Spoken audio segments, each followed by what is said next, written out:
What up? Peace, everybody. Welcome to the God Particle Podcast. You know what Yes, it is. sir. Your boy TY It's your boy True. already here with another one. Today is November 9th, 2025. The show gonna be a little more structured from the last show that we had. And we also got a guest today, Jordan DeBow, gonna be joining us. And that's how you pronounce his last name. Join DeBo. Yeah, who is DeBo? Yeah, he gonna be joining us in about 30 minutes. So stay tuned for that. But other than that, let's get this thing moving. That's how you pronounce his last name. All right. Let's start off with the gaming. For the gaming, I got the GTA 6. GTA Man. 6 has been delayed once again. Not surprising at all. I'm definitely not surprised by that shit. A lot of people yeah, was mad about it. I think they're gonna mess with us for a long time. Yeah, it probably ain't Mhm. gonna come out until 2027 for real. You know what I'm Right. saying? I can see that easy. You know what I mean? But for serious GTA gamers though, that's an issue. You know what I'm saying? Like it's really people mad in the GTA like Facebook groups and all of that type of shit. Yeah, they hot. Yeah, yeah. Yeah, they don't like that. But I don't know. I say whatever it takes to get that thing perfect. This ain't this is a major company. You can't just put it out. You know what I'm saying? And it's gonna be hard to top all of the GTAs before. You know what I mean? Right. And with the add-ons that they're doing, like with online, Yeah. they're still adding the add-ons for that for GTA 5. Right. Right.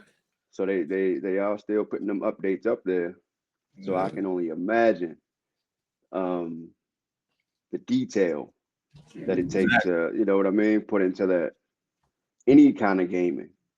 But Yeah. GTA to me always had its own kind of graphics. Like they got their own bag that nobody else is allowed to go into, kind of Indeed. thing. Because I'll be wondering why other games like don't use whatever it is that they're using. You know, it could be a money thing too. You know, of course, you got to pay to play kind of thing. Already. But Already. yeah. I mean, I don't think I really thought about it. I'm not upset that it's not coming out. When it come out, the shit come fucking out. I'll Yeah. still enjoy, you know what I mean, what I have right now in the way that I play Yeah. Back in 2013, I would have been hot. Like, man, that's some bull. it. Yeah, right now, like I barely play that shit anymore. I still play Yeah, it now and then, but yeah, I'm definitely on the creative shit. I ain't really got too much time for video games these days. So yeah. Let's be doing that at Dolphin Packs. Good right, right, point. right, right. Yeah, stream a Dolphin Patch, y'all. Herbal Gamer, HERBBALGAMER at YouTube. Dolphin Packs, episode 1 through 11. 12 coming soon. Check it out. Indeed. Matter of fact, let me put that link up here for y'all to check that out. Hold on. Hold up. Hey, great storyline. Great storyline, great scenes, great editing. Yeah. Some great conversation within it. You know what I mean? If you know, you know. Some great funny scenes. You know what I mean? And this Yeah. is like um, you know how Tyler Perry Productions be when it's written by Ty, edited by Ty. Real shit. Yeah. So yeah, written, edited. You know what I mean? Scripted, everything.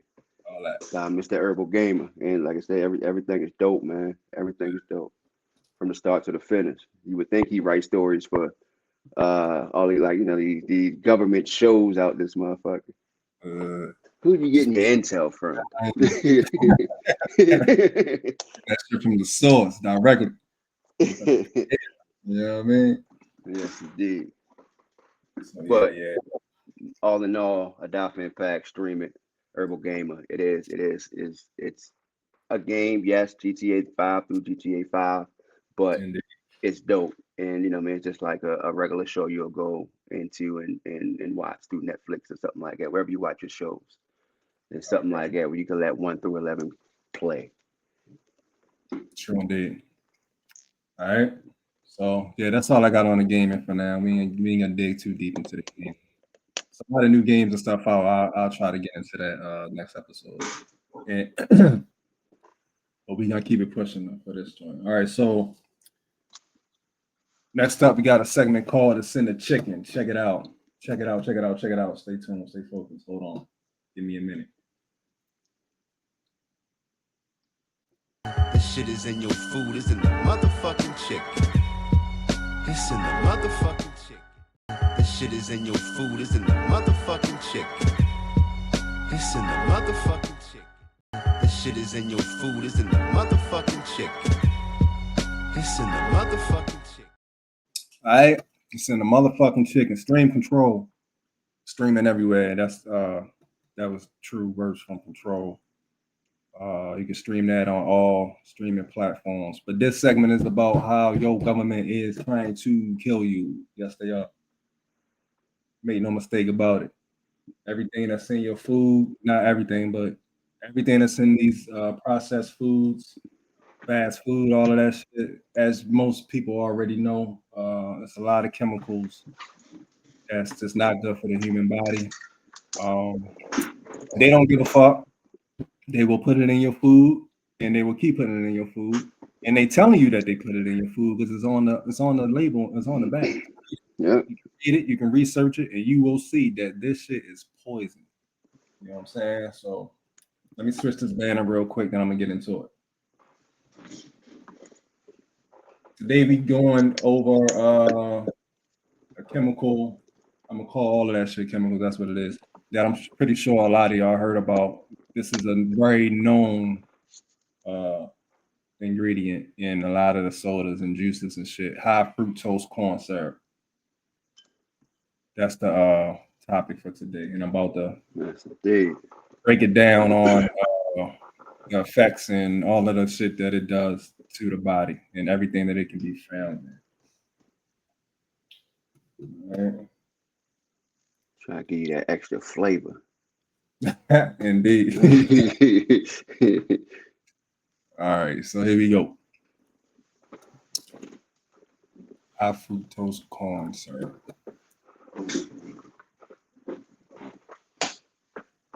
All right, so I had this shit already pulled up. Don't worry about it. All right. High fructose corn syrup. What is high fructose corn syrup? It is a processed sweetener made from cornstarch. Enzymes convert part of the glucose into fructose, creating a sweet, cheap sugar used heavily in U.S. processed foods. Common types is the HFCS, which is high fructose corn syrup. HFCS 55, mostly used in sodas. HFCS 42, mostly used in foods. HFCS 90 is extremely sweet and used in small amounts in specialty products. Food and drinks that is commonly found in soda like Coke, Pepsi, generic cola, sweetened iced tea, sports drinks like older Gatorade formulas, fruit flavored drinks, Sunny D, Capri Suns, energy drinks, some brand of energy drinks, snack foods, cookie cakes, pastries, candy, granola bars, cereal bars, packaged bread, bagels, pancake syrup, flavored oatmeal packets, ketchup, barbecue sauce, salad dressings, sweet and sour sauce, relishes, flavored yogurt, ice cream, frozen desserts, popsicles, instant soups like instant noodles and shit, frozen dinners, fast food buns. Pretty much any ultra processed food in the US might contain some form of high fructose corn syrup. Why is it considered harmful? Metabolic and liver effects. It contains more free fructose than regular sugar, which overloads the liver, contributes to fatty liver disease, increases triglycerides, raises the risk of heart disease. It increases hunger and weight gains. Fructose doesn't trigger insulin or leptin the same way other sugar does. It makes you keep eating. So it makes you hungrier. It makes you think that you're hungry, even after you just finished eating. That's wild. Optical cancer links. It is not classified as a confirmed carcinogen, but research shows that it drives inflammation. It can promote tumor growth, and certain cancers may consume at very high levels. And it contributes to obesity, a major cancer risk factor.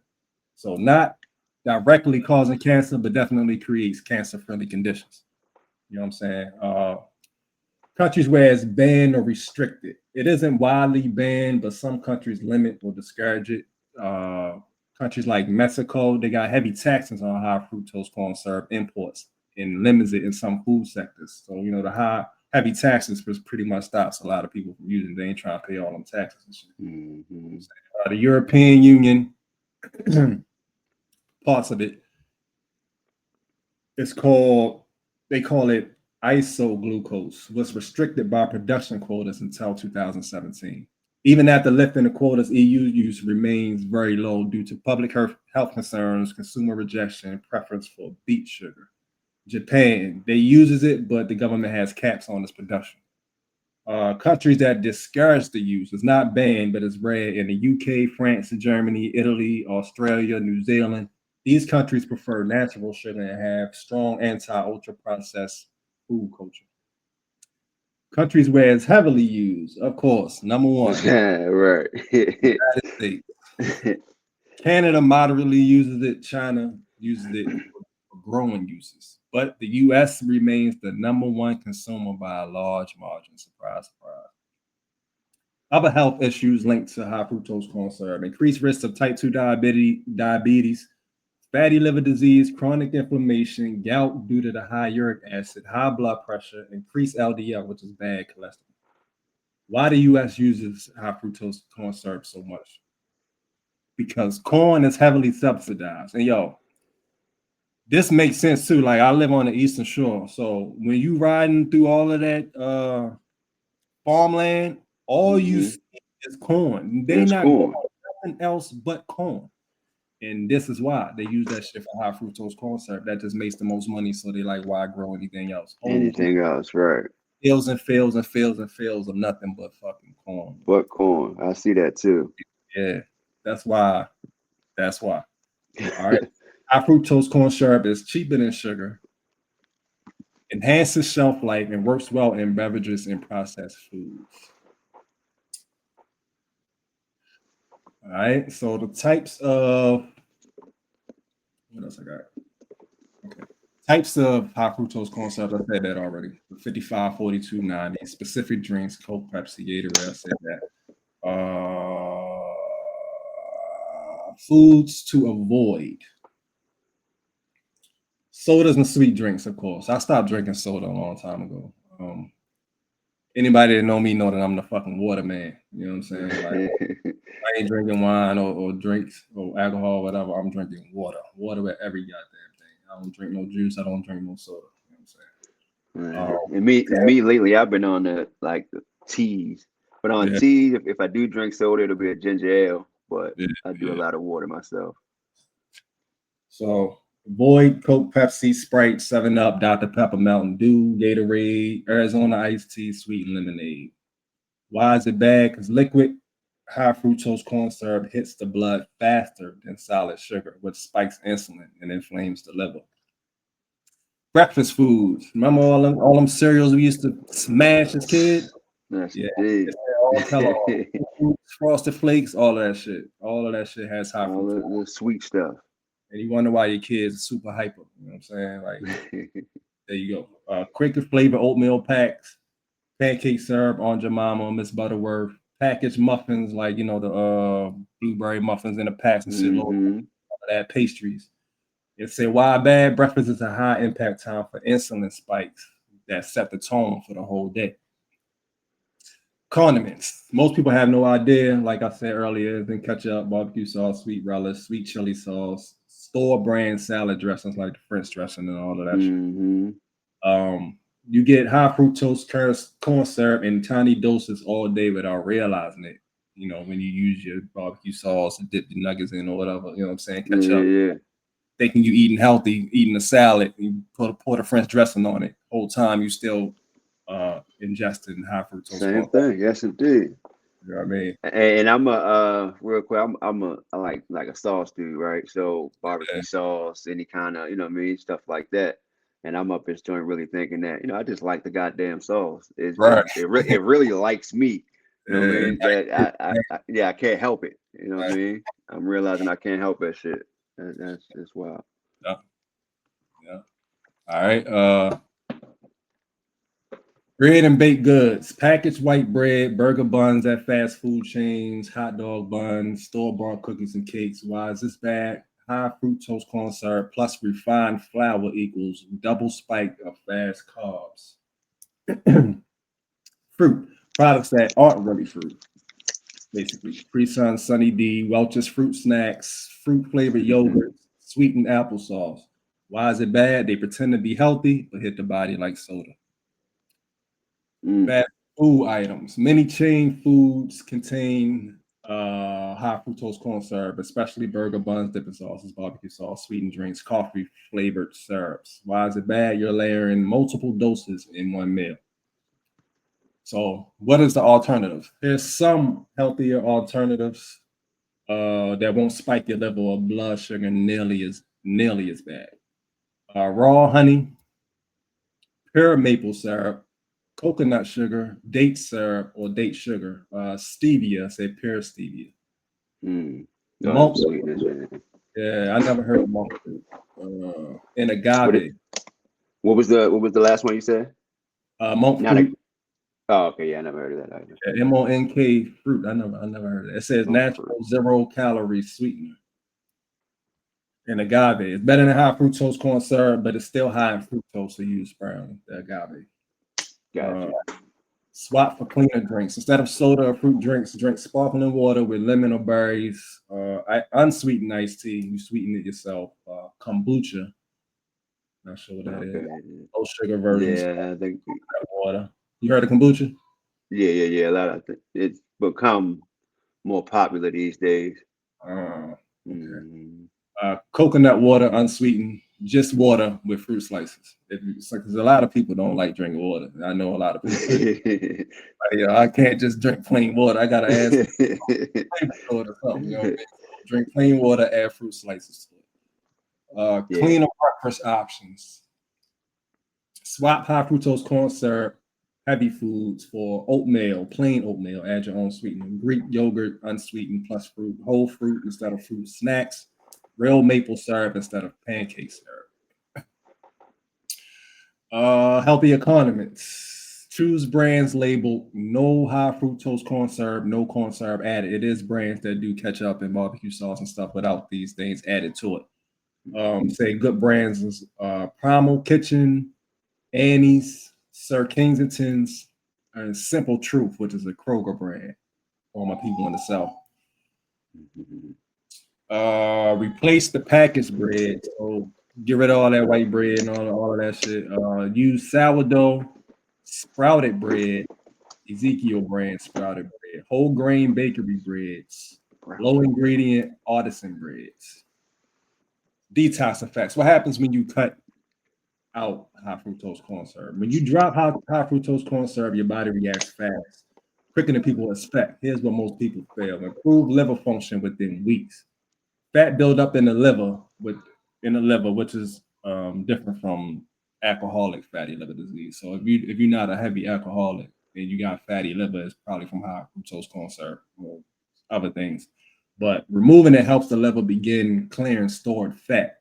And people often notice better digestion, reduced bloating, more stable energy, weight loss within 2 to 6 weeks. It's high fructose corn syrup blocks leptin, your fullness hormone. So within 2 to 6 weeks, people start losing weight once you cut high fructose corn syrup. It restores your normal hunger cues, reduces your cravings, helps the body burn stored fat again. Many people drop 5 to 12 pounds simply by removing high fructose corn syrup drinks and breads. So if y'all looking to lose weight and y'all having a hard time, that's probably why. You're still drinking soda, still eating cereal, you're still eating whatever high fructose corn syrup is heavy in. You know what I'm saying? The convenient foods, all the convenient foods, because life has been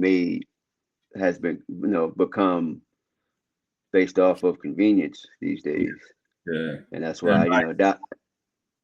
Right. So I'd rather go ahead and get this healthy, air quotes healthy stuff out this vending machine real quick. Indeed. You know what I mean? Just because it says avocado with toast or whatever the case may be, that's healthy enough for me. But look at the ingredients, it takes half the daggone packaging with the ingredients alone. But it's not healthy.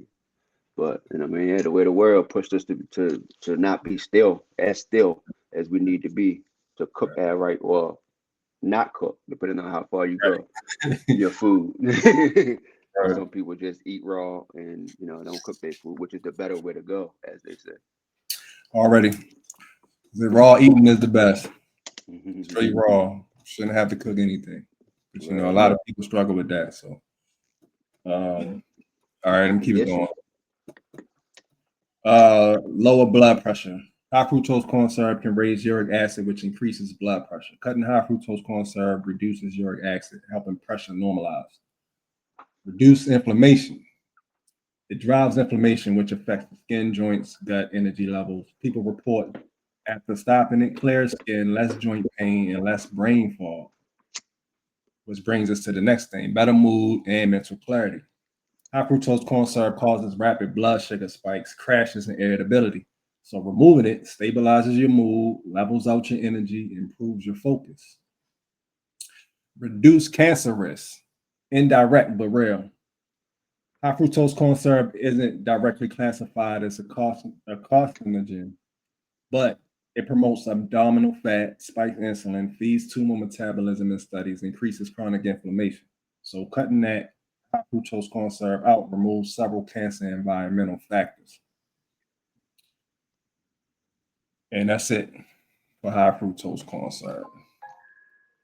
And the crazy thing with that, like with all that health stuff, I mean, all of what that can do, that is just one ingredient. That is just one ingredient in the foods and drinks and stuff that we consume today. That is wild. And then like pair that with everything else, like tune in every week. Every time you see the podcast, Jump Up God Particle Podcast, tune in because it's going to be a different one each week, each time we hold this podcast. But bring all them together and then compare it to a lot of the health scares and the cancers and all that good stuff that's popping up more and more today. Yeah. Like, take what kind of cancer it is and then look at the breakdown of what each ingredient, like the high fructose corn syrup, can cause. And you'll trace it back to what we put in our body, man. That's why I like the picture where they say it's a picture of a grocery store and food. And they say I'm at the point now pretty much where I walk in and see poison. I mean, everything in this joint is poison. And that's where I am. Like, I don't want none of this. But I gotta eat, and I'm not growing my own food right now. So it's like I gotta eat something. And at some point it'll out of convenience, it'll be whatever, a quick little grab. I'm sticking to my, no meat shit, but still do the seafood, which is, not too much better. So but it's all good though. But it's scary that that's just one ingredient with all that. That's just one. Yo, I got 20, and that's just 20. It's still, I'm sure we can get up past 100. You know what I mean? Oh, easy. You know what I'm saying? But next week I'm gonna do aspartame. Aspartame, okay. Never heard of it. It's like a sweetener or some shit that's in like diet shit. Diet Coke, diet everything. Yeah. So they tell you ain't no sugar in it, but they're gonna replace the sugar with some other lethal shit. With something else. And I guess that's why, I've tried diet drinks, but that's why it seems to be more sweeter. It's a different kind of sweet, but to me, diet is more sweeter than a regular joint. And I can never explain like what that is, but I know it was sweet. Right. That's probably aspartame. That's wild. Yeah, that's wild, man. But they don't care, man. It's a business. Yeah, they don't care, baby. USA. Stay safe. In the words of Killer Priest, USA means under Satan's authority. Yeah, I mean? Yeah, that's wild. Yes, indeed. All right, but y'all, let's keep it moving. It's 4:00. We got our guest about to step in the building. Let me send him this link. Let me send him this link. The guest today, he's a creator. He actually shot our latest music video. he shoots videos, movies, interviews, all that creative stuff. You know what I'm saying? Down in Atlanta. About to bring him on. Give me 1 second.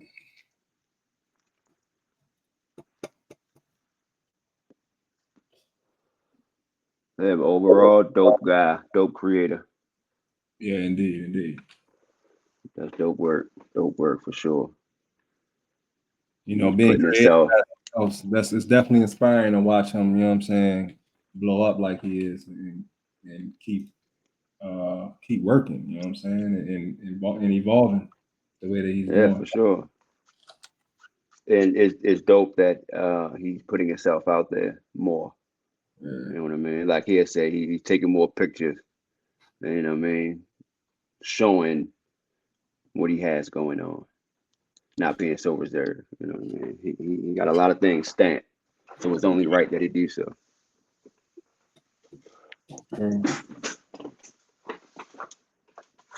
Change this background.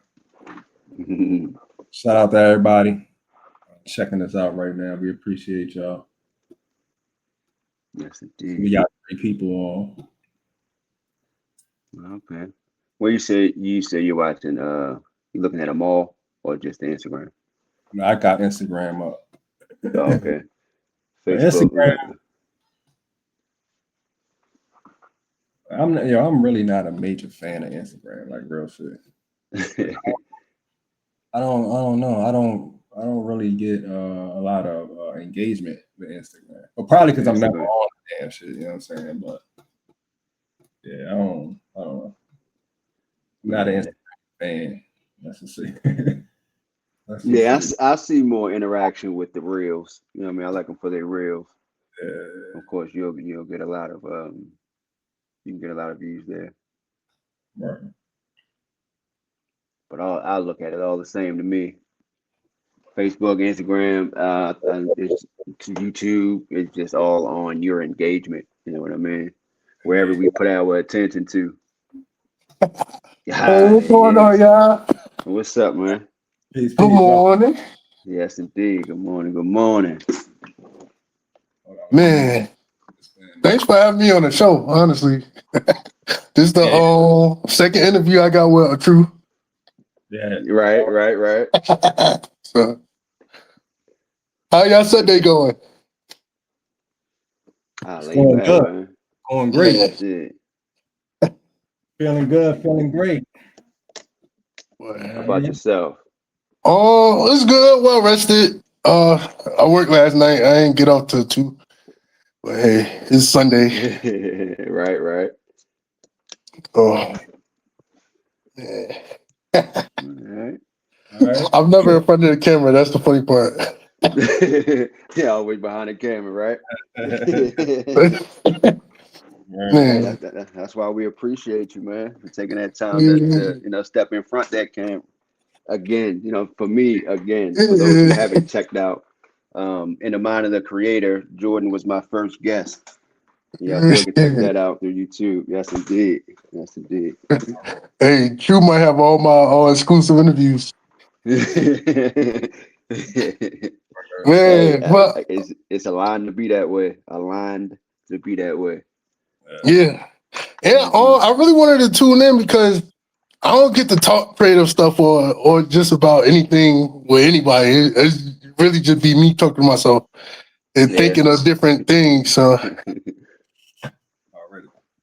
man. All right. For the people that know, just tell them a little bit about yourself, who you are, where you from, what you do.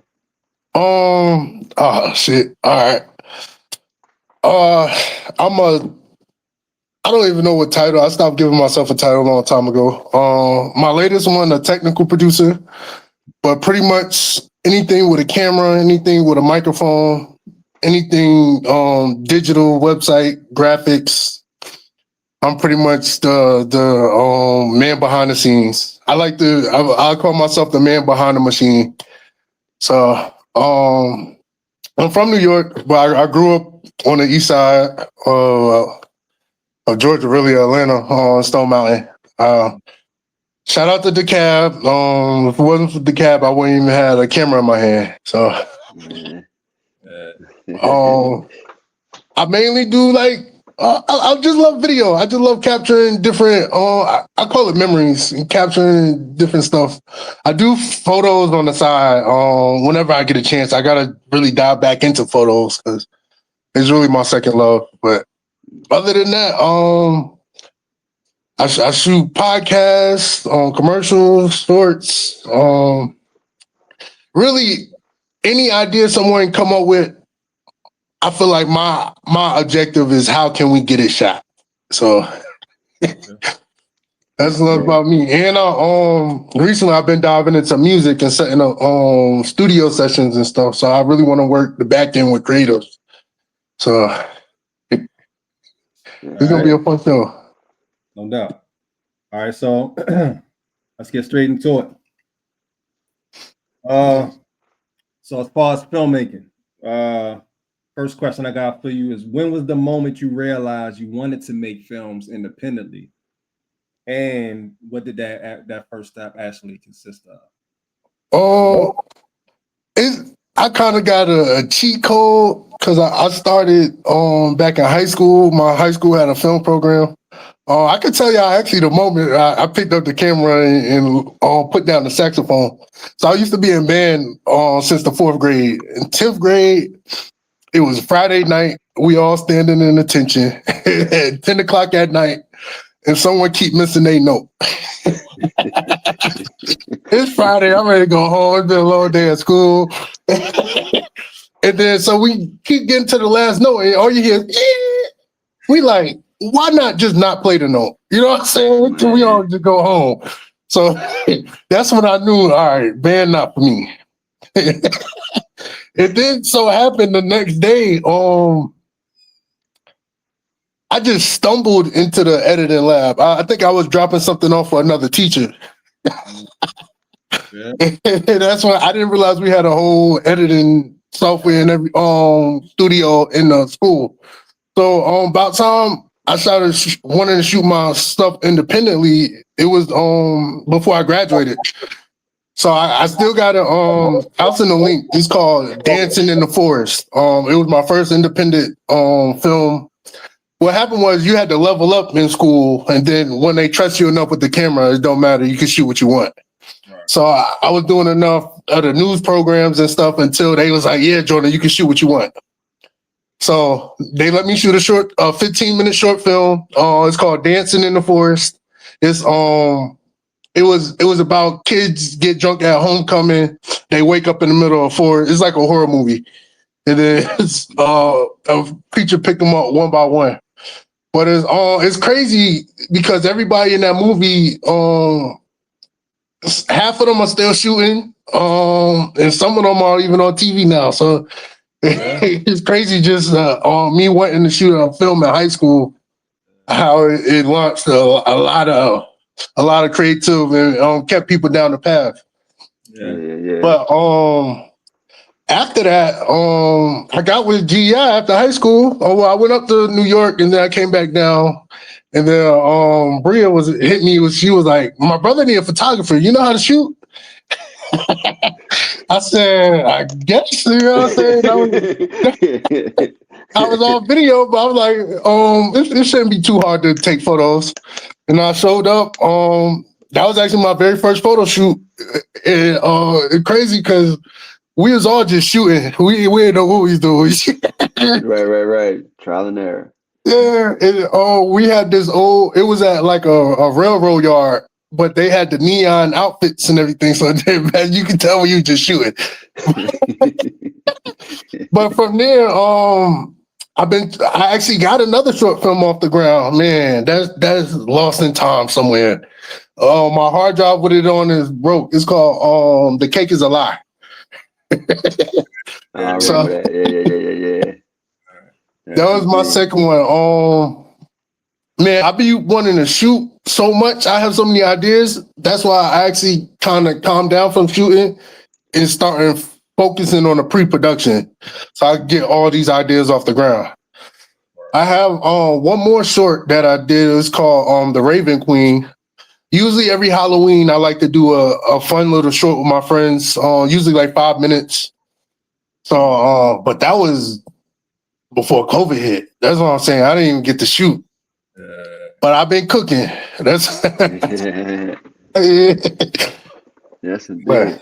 yeah. I always wanted to shoot independent. It's like I wanted to like. I just want to. I hate waiting on like sequels. Like you watch a good movie and then you know the sequel not coming out to 5 years. Right. So it's like I just want to constantly shoot. So independently or with collabs and everything. Okay. All right. Got you. Mhm. All right. Where's Also with filmmaking, right? So when you're working with limited resources, what do you believe are your top 3 things a filmmaker must prioritize to make a project feel high quality? Oh, and the craziest thing is the word limited resources is doesn't apply to you. no, it doesn't really apply to the film where I want people to think differently. Because honestly, any phone after 2019 can give you the quality you need. So the 3 things you need, just a camera, any kind of camera, even if it's a phone camera, just to capture the actual video. Mhm. Audio. Listen, you can't. It's crazy. You can have the best looking image, but if the audio's not good, Yeah. people gonna tune out. It's already you, man. And then the third thing is, I wouldn't even say it's physical. I would say it's more like just get the shot. Most people so worried about how good the shot is or how it's going to turn out, they forget to actually just press record. Mhm. Set up the camera and record and see where it go from there. So those Yeah. 3 things. Go on. There you go. There's a phone. Listen, iPhone, Android, Samsung, no matter. The phone cameras are all coming from the same manufacturer. So any phone price, Things with an Android, and that shit look good. You know what I mean? and people, I want people to get that stigma out their head. Just think of it as a camera. Like Right. forget what it is. And audio. The cheapest audio you could get is a Zoom recorder. It's a handheld Zoom recorder. They go for about 100 to they range from 100 to 300, depending on how many inputs and stuff you want. But honestly, with your audio setup, all you need is a Zoom recorder, a shotgun microphone, and an XLR cord. Okay. If you have that, you have cinematic audio.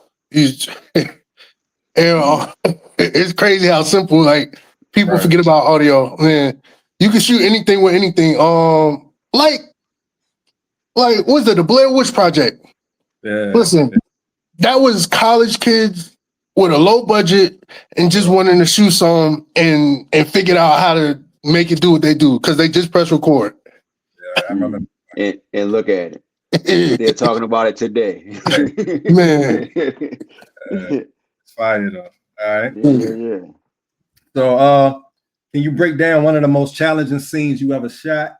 Why it went wrong, how you adapted to it, and what it taught you? Yeah.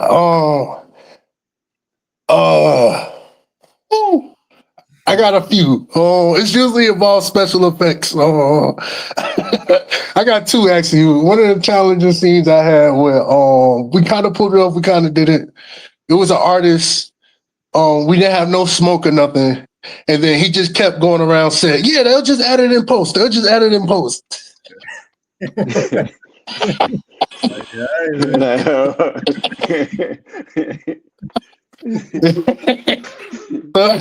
that took I actually taught myself After Effects to add the smoke effects.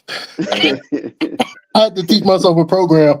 Just to get it. After Effects heavy though. I be on After Effects. And then my second one was another music video, but this one was challenging for a different reason. She an R&B artist. I'll send y'all the video. And she wanted to run down the hallway while singing her song, and she wanted it all in slow-mo while the lips sunk. That's So- the next I'm one. Yeah, I'll send y'all the video. I'll show you. Yeah. That's fire though if you can pull it off. Yeah. So what we had to do was speed the song up ×2. And she actually had to run down the hallway while singing it ×2. So that took a few tries to get.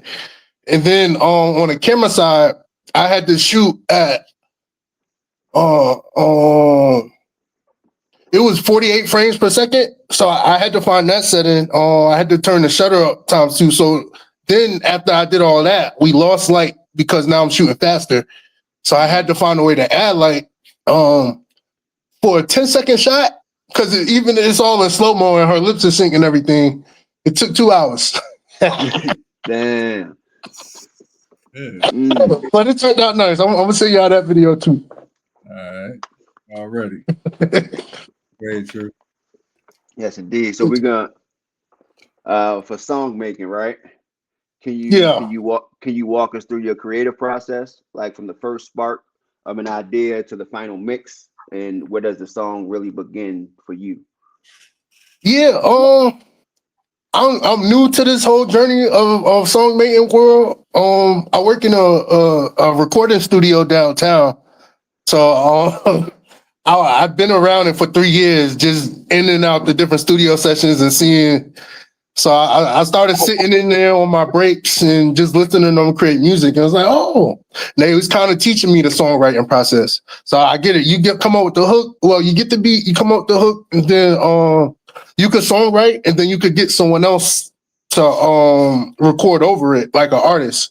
Mhm. So, but I don't even want to do the songwriting part. I just want to set up the studio sessions and let the creators create. So put engineers in there with a probably a producer who's making beats, or even an engineer could make his beats too, and then a few songwriters, and see what we come up with.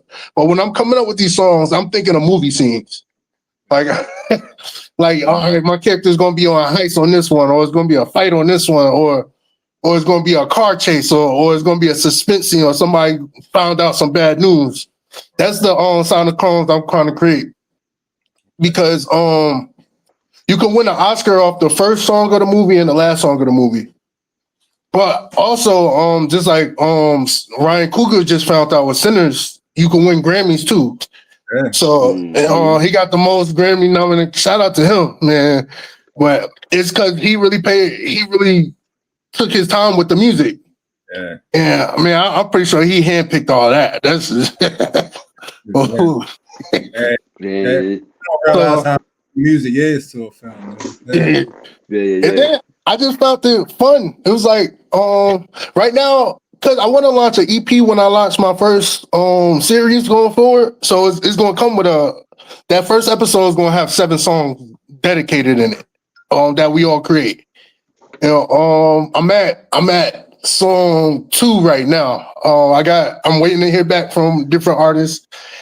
Man, that's also how I found out about the music business. I sometimes working with artists is, man, let's see. Yeah, I know.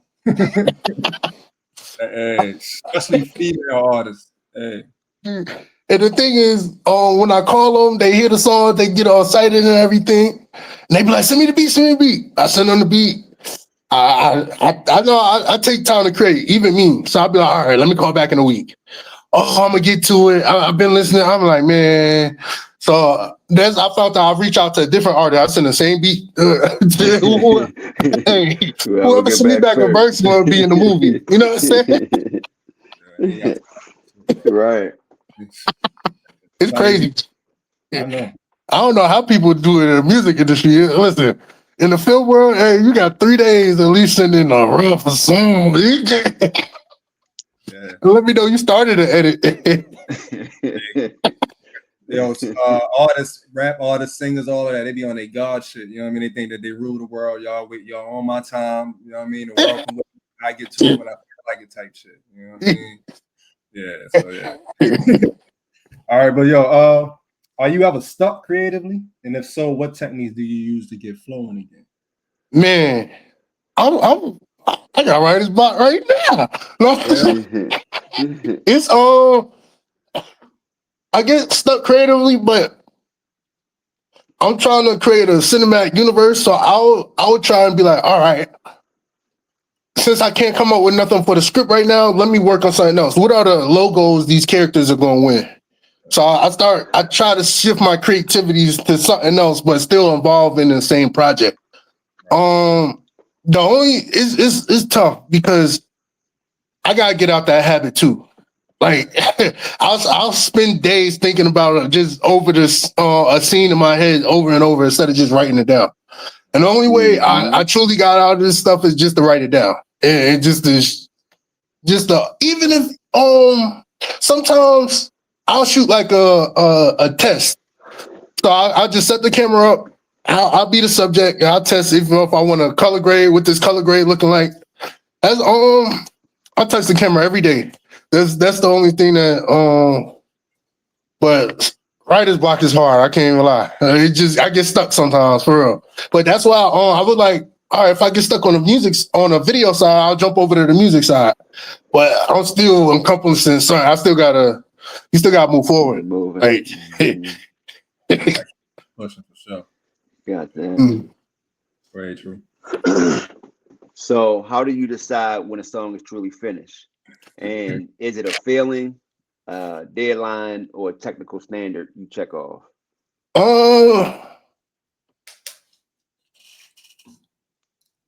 I really like we got two songs. I feel like I've been in the studio sessions, they'd be like the ins and outs and stuff. But when you hear a song and be like you don't feel like it's missing something. I feel like that's when we're ready. But they also say art is just released, it's never done. So Gotcha. so it's if you can listen to it 3 times in a row, you know what I'm saying, and just vibe out to it, I feel like, because a lot of people listen to it back, let me change that or let me re-record that. Mm-hmm. But if you could just vibe out to it, it's like, let me start over. I think it's done. Yeah. All right.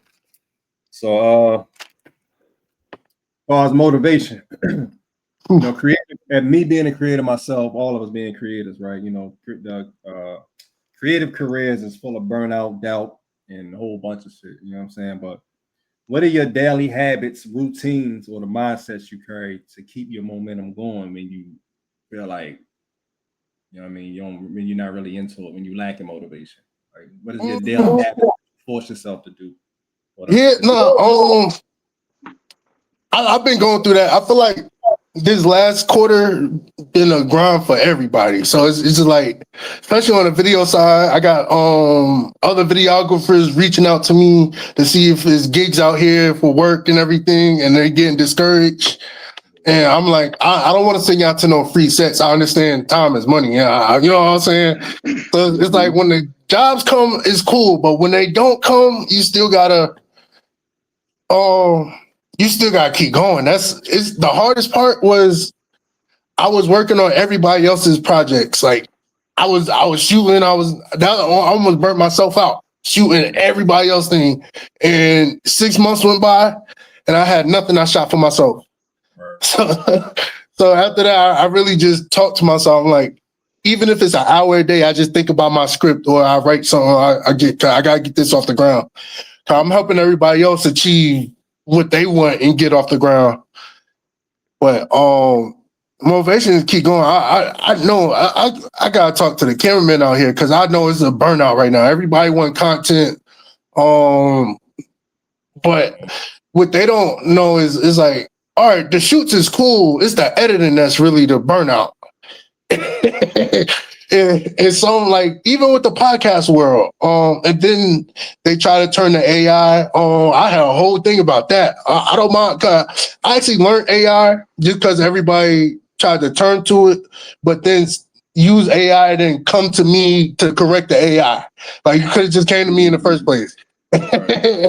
So I actually I'm teaching people how to use AI right, and just to help with time management and everything, because we are in a world where people want things the next day or want it done instantly and everything. Yeah. That like some tasks, like to make a logo, you used to be able to take a month, you know what I'm saying? Think about this, draw it out, sketch it out. people want that logo within an hour. Sometimes, but the thing is, I feel like they take it for granted. Like they see me make a logo in 10 minutes and not knowing I've just been making logo for the last 15 years. Like, I feel like it's not a equal trade-off to the time. Oh, you made that in 10 minutes, but that's how I learned how. Been doing this shit for a long time. Yeah, but the burnout is real. I tell everybody just take a break sometimes. Like this weekend, I didn't have no shoots, no nothing. I just took a break. You know what I'm saying? Usually I book, and then sometimes I book on Sundays because that's usually everybody free days. And then I found out my free day, it still work because it's kind of work to me, but it's not work. It's kind of funny because every day it's a camera in my hand, but on my weekends it's like my own personal work. So when I dedicate shoots to like weekends, you know, I don't have no free time. So that's why I learned sometimes just take a break. Like you got to walk away, get some fresh air. You might get inspired. Like I got some fresh. I forgot where I was. Oh, I was somewhere and they was valet parking, and the valet parker, the valet guy, he got into it with his manager and quit. And it looked like a whole movie scene. Now I'm using that for an intro for one of my characters. Hey, you get that inspiration from everywhere. Just keep your eyes open. That's all. Let it come to you. Man, Great. motivation. Just just take a break and sometimes just pivot to something else creatively. Got you. Appreciate you for that. So can you share a moment where you almost quit and what snapped you out of it or pushed you forward? Oh, I can tell you a moment when I quit. But I kept going. My last studio job, I'm not gonna say the name of the studio, but it was a film studio off Industrial, on Fulton Industrial. I got to meet the movie stars and everything. That's cool. You know what I'm saying? I'm thinking that was the biggest door that ever opened to me. So then we got contracted to shoot a shoot in Miami. So I'm like, okay, who gonna help me shoot it? He's like, can you reach out to some people? I'm like, oh, okay. So I reach out to my homie Wadi. Shout out to him. We met at BET, and every time I need production, I call him. My cousin was working with me at the time. So we down in Miami. I did. Now, granted, it was a reality show, so I had to figure out how to shoot a reality show with 4 cameras, get the wireless signal back to. I had to do all the equipment and logistics. So we down there shooting. All right, the first trip went all right. It was just auditions. We down there for a second time. The first one went so well. The numbers are doing so well. He was feeling himself. He got big headed. He's from Miami, I guess, or Florida. And he was in his hometown. So we down there shooting the second time. He started cursing the crew out. And he was late to pay and everything. So he cursing the crew out. He late to pay. We just got off the road with driving his equipment down from Atlanta to Miami and then shooting the same day. So so he was already, the crew looking at him crazy. They looking at me crazy. I'm looking at him crazy. And we all do this thing for reality. So it was a mess. It was. I said, I can't do this because it didn't make no sense. We're not even shooting what we want to shoot. You causing hassle. We just drove 10 hours. We didn't even eat yet. It was so much. So that's why I told myself I'm not going to take on a gig just because the dollar's right. It got to be more than the money for me now. I can't put myself in that situation again. And then the whole thing was, I didn't even know if they was gonna get paid or not. I was like, I'm just gonna take whatever they pay me. We gonna break it and split it. They was really just helping me because they didn't want to pay for no other help. And so it was. That's crazy. It's a life lesson that shoot what you want to shoot, even if the money right. If you don't want to shoot it, don't, because the money ain't gonna make up for what you about to put yourself through. Mhm. It's gonna cost you actually more money because we had to get back to Atlanta and stuff. We gave him a production kit. It was like,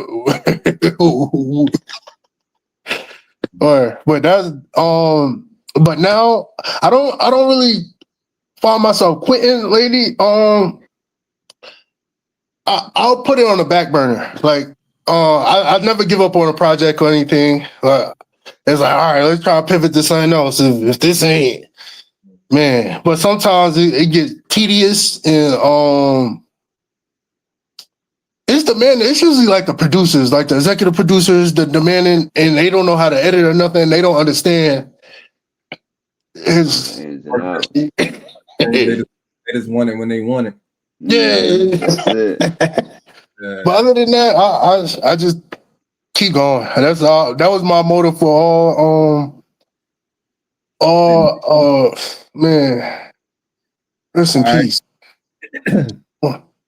So, when did you realize that you wasn't just creating, but you were building a brand? And what core message or identity do you want people to associate with your name or your brand? Oh, that's a good one. Well, the whole thing was I always wanted my own brand. I started out, it was called Grown Kids Productions. I had my website. I was taking photo shoots right out of high school. I always wanted a brand, but my brand, I want people to come to me with an idea and feel like it's possible. I hate when people got these grand ideas and be like, "Oh, we can't do that. It's gonna cost too much." I can show you how to do it, or at least teach yourself how to do it. Yeah. You know what I'm saying? I want people to come to me with like, it don't even have to be a photo shoot. Like just something creative. Like let's figure out if you want to do like an art gallery. All right, let's figure out how to do that. You know what I'm saying? And then we still go and shoot it and turn it into content. I feel like come to me to get. I've been calling myself a brand developer lately. Just come to me to get your creative ideas off the ground or your brands off the ground. My whole brand, I've been shout out to Germ. That's how I kind of got the name Jordan the Great. During the GI shoots, I was doing the graphics, the videos, and the photos and everything. And every time Germ used to introduce me, he used to tell people, "You don't know who this is? This Jordan the Great right here." Hey, shout out to Jerm, yo. What up? So, that name kind of ran with me for a long time. Now my new name I'm just going by is my last name, Debo. Director Debo. You might see some new credits on there. Took me a while. My first official credit was that Kodak video, so that was hard. But man, shout out to Kodak. He get bad publicity, but he showed love for 12 hours. Like just chilling, vibing us, walking around his hometown. And he's so down to earth. Like the little kids would run up to him and he'd still take pictures. The grandmas, everybody, like his city lover. I just feel like he get bad publicity. You definitely get a lot of love in the city. I'll be peeping that. Yeah. Hey, the craziest thing I seen, we were shooting the scene at one of his stores. He was like, "Hey, y'all want to shoot at the Maybach in the Royce? It's over there down the street." We was like, "Oh, okay."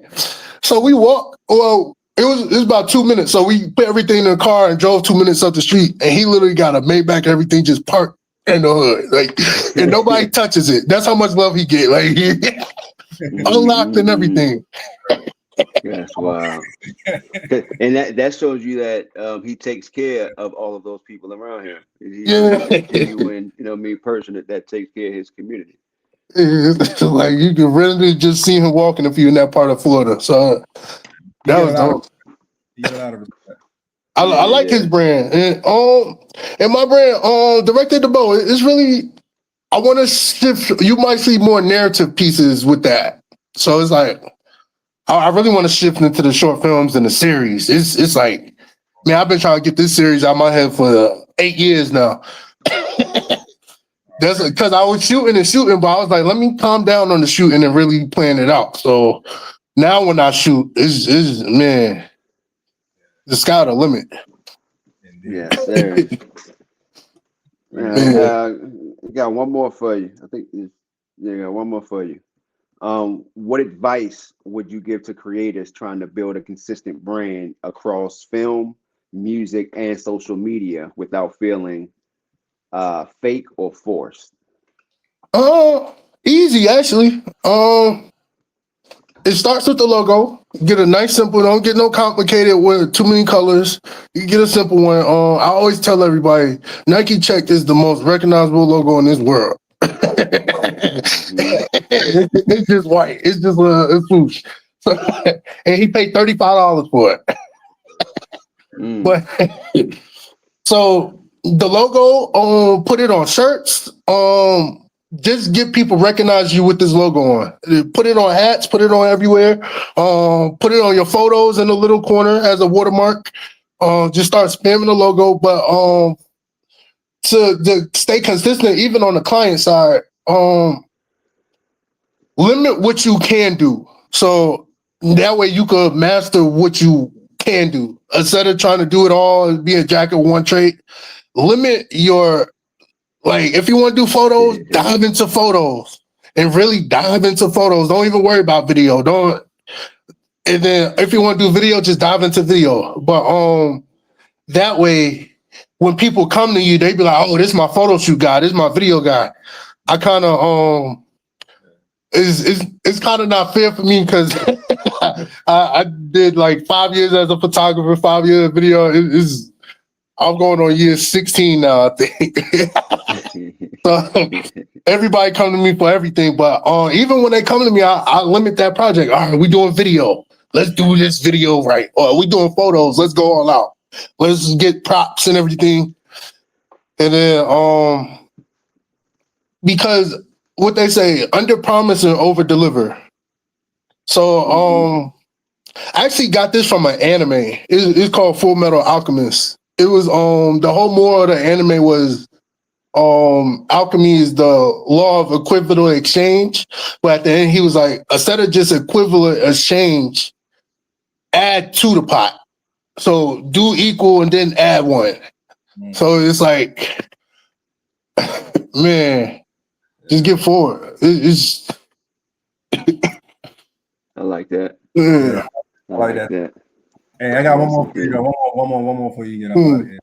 Yeah, how has your definition of success changed from when you first started to now?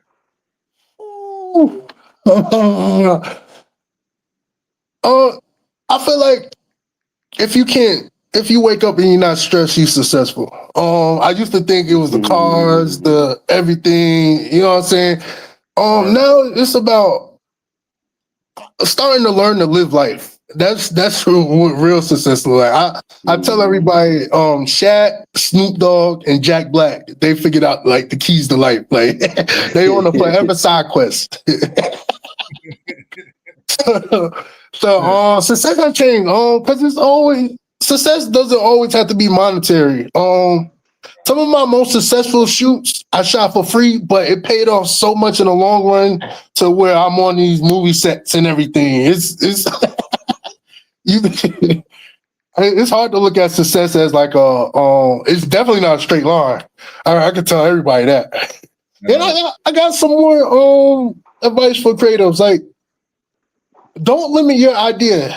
I actually learned that from a producer that used to work at the studio I'm at. We was coming up with ideas, and then everybody just kept saying, "Oh, this is gonna cost this much. I don't know how we're gonna do this. I'm gonna do this." He walked out the room. He was like, "I got tired of people limiting themselves to what they think they can't achieve."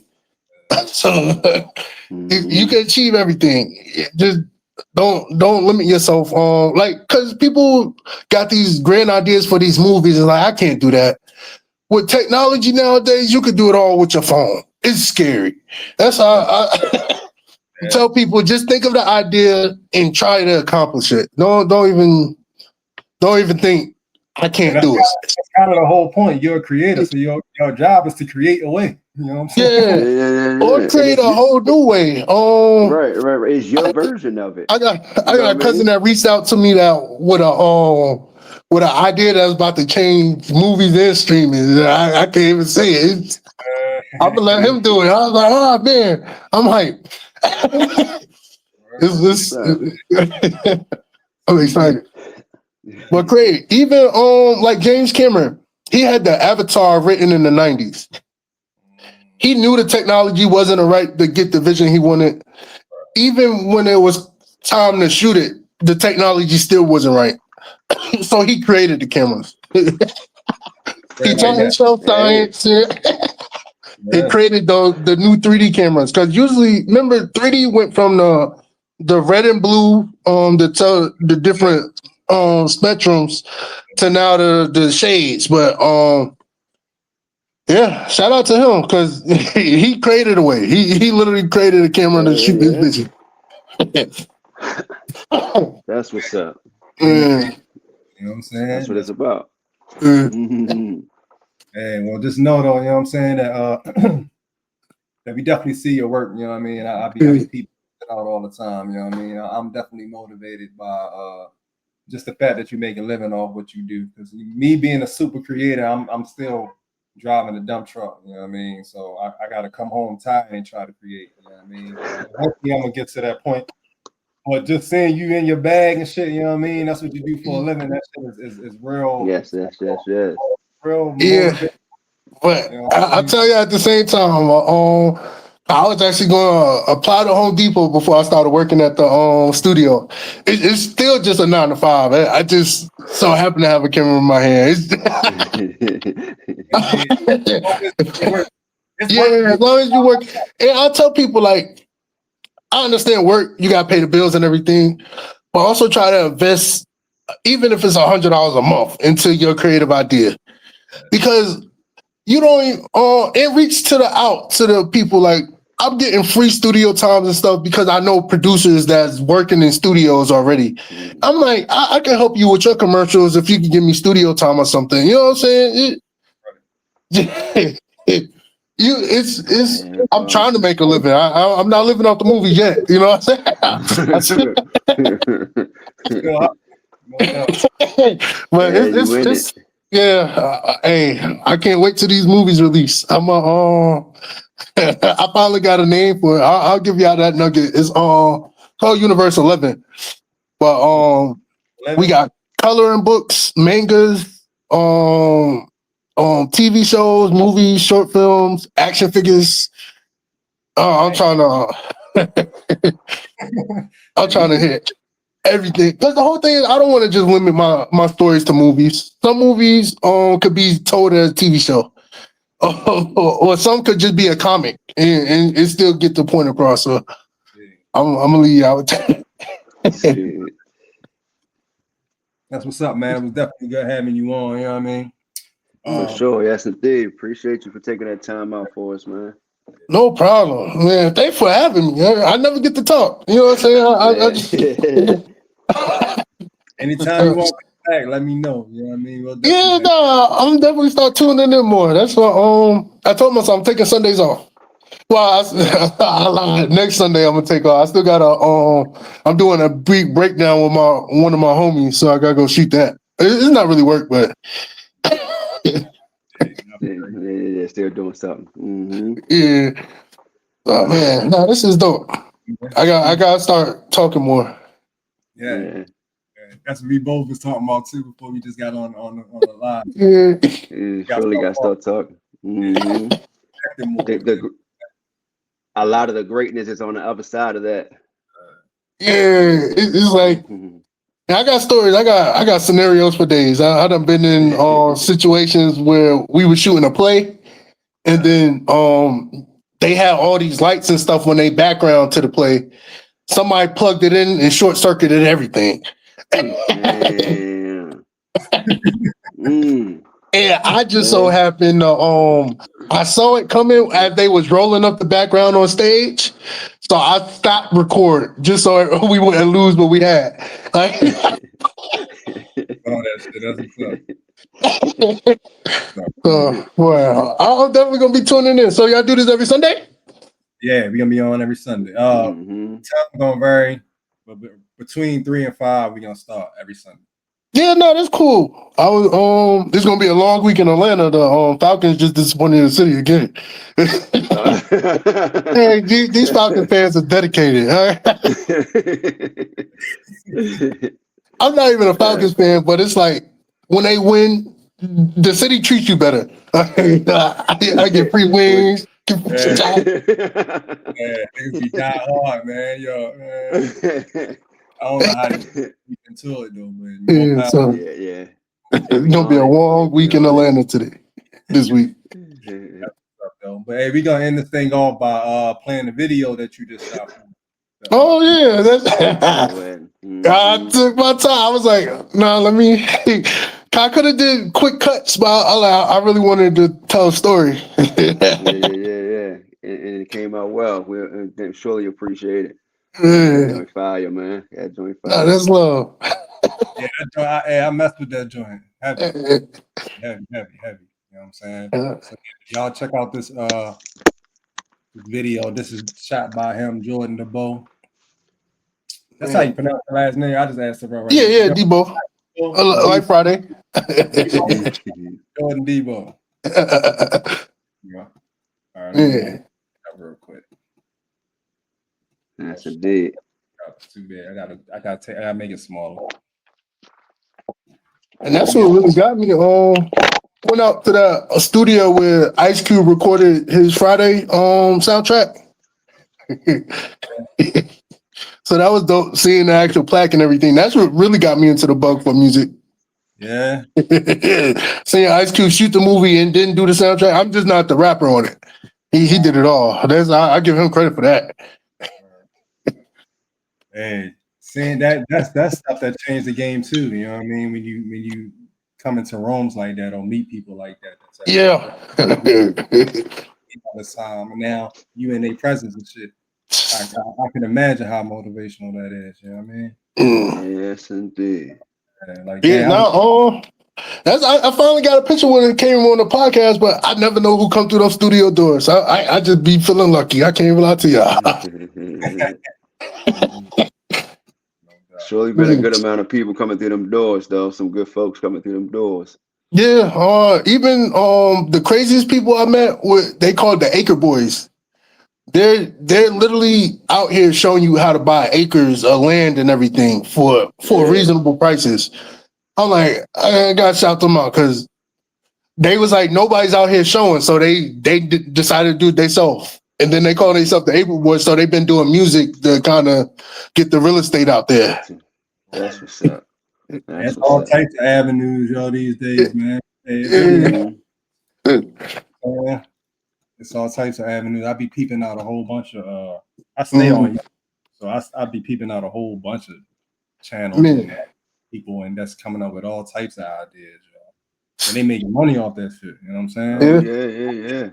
And I've been tapping into the youth. If people really want to learn how to just live off content and everything, tap into content creation for Facebook and I want to say TikTok, but TikTok not paying as much as Facebook. If y'all really dive into Facebook, Country Wayne was talking about it recently.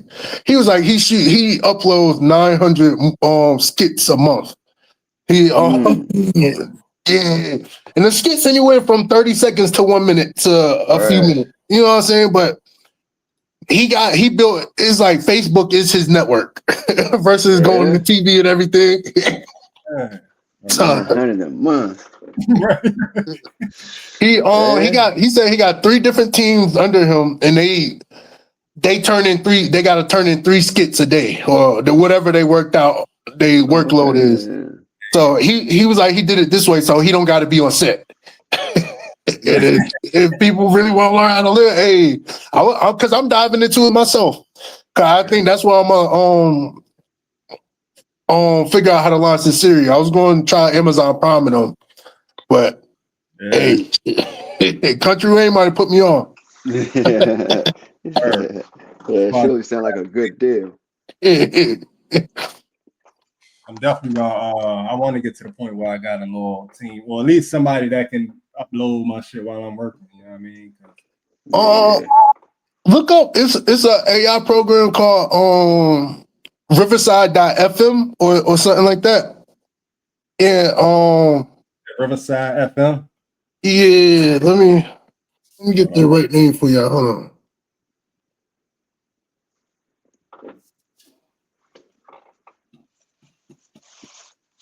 Yeah. Riverside dot is it Riverside.com now? Hey, they don't move on up. Right. It used to be FM. All right. So But like you can like this show and everything, it'll cut up the stuff and then you can schedule out to the different thing. And StreamYard, I think, does it too. oh yeah. Yeah. That's wild. That's wild. Nah, we gotta stay ahead of the curve. That's the whole thing. And the funniest thing is, my interns teach me more about this this stuff than anybody. They was born into it, so it's like Yeah. That's Exactly. that's the cheat code. Like you said, Yeah. that's a cheat code. Learn from the youth. Mhm. They still young and hungry, so yeah, they on it. Yes, Yeah. indeed. Cause I be on it's a program called CapCut, man. I be so impressed with they turn out. You know, Yeah, I crazy. heard of that. My daughter used CapCut. Yeah. It's just on their phone and everything. Yeah. She put me on. She was like, "Daddy, look, I use CapCut to edit my YouTube video." She 8 years old, yo. Yeah, that's what I'm saying. That's who we fighting against. That's how I tell people. It ain't no limited resource now. As long as you got a phone, get you some good audio, you good to go. That's what they shot 28 days. I meant 28 years later on an iPhone rig. Wow. That's wild, yo. Hey, Yeah. Yeah. future is here, B. Yeah. Yeah, it Nah. is. It is. And we were talking last episode. The future is here, AI is here, but it's still in its baby stages. Yeah. Yeah, Like it and still then has a lot of growing to do. and learn use it as your superpower. People be like, "Nah, I'm trying to do it all the way." Listen, I could take 30 minutes on a logo. I type that shit in, a little prompt, and then I can able to tweak it. That's the whole thing. Now you can use your expertise to tweak what you need. So AI is scary at the same time, but it's here to.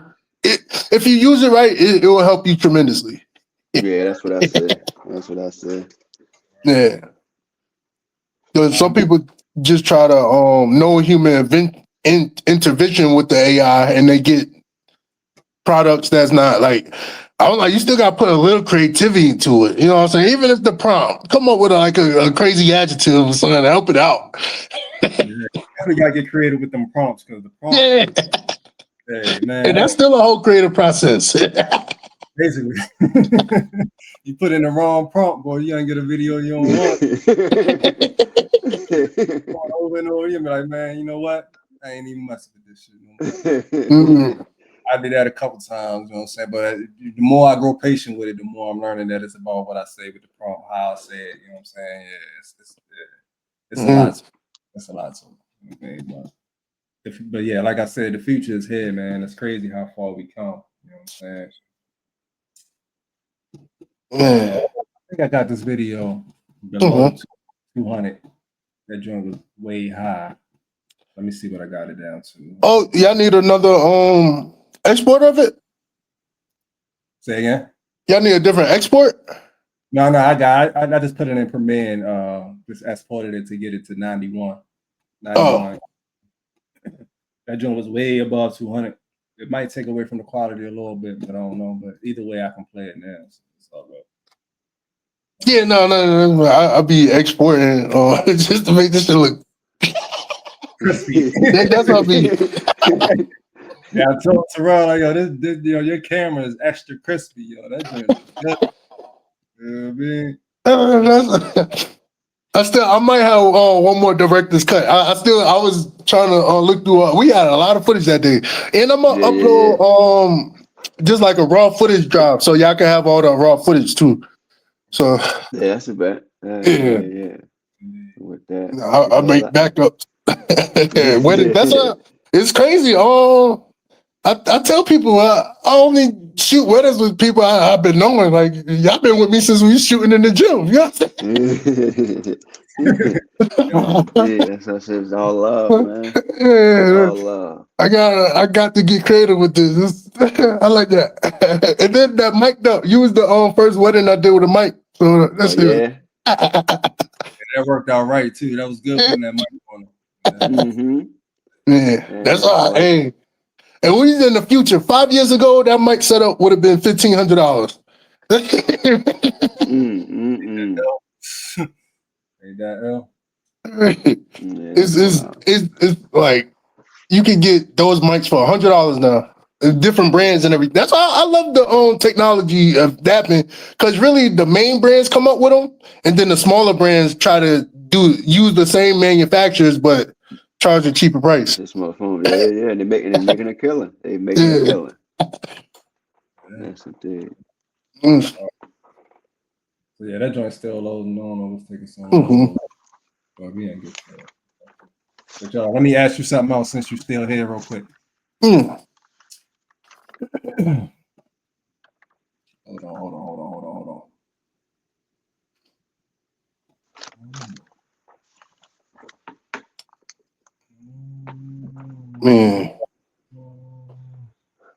And while you pulling it up, the video that we are about to play and premiere for y'all, for the folks that are, watching, from my wedding, I got married on September 18th of this year.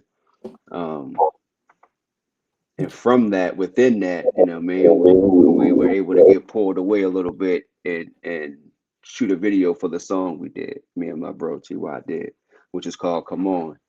And Director DeBow, it shot these visuals that we're about to see. Yeah. Reload it up, y'all. No, we good. Let's just play this shot. That was such a good weekend too. It was luck in the air. I hit twice at the roulette table. Back to back. 18 and 28. Yes, indeed. Oh, look, that 9. Yes, indeed. 18. It was that day. That September 18th, man. 999. That's a special day. Everything came back to the. That's because you kept saying 999 all day. I was like, 18. Yes, sir. Oh, all right. No further ado.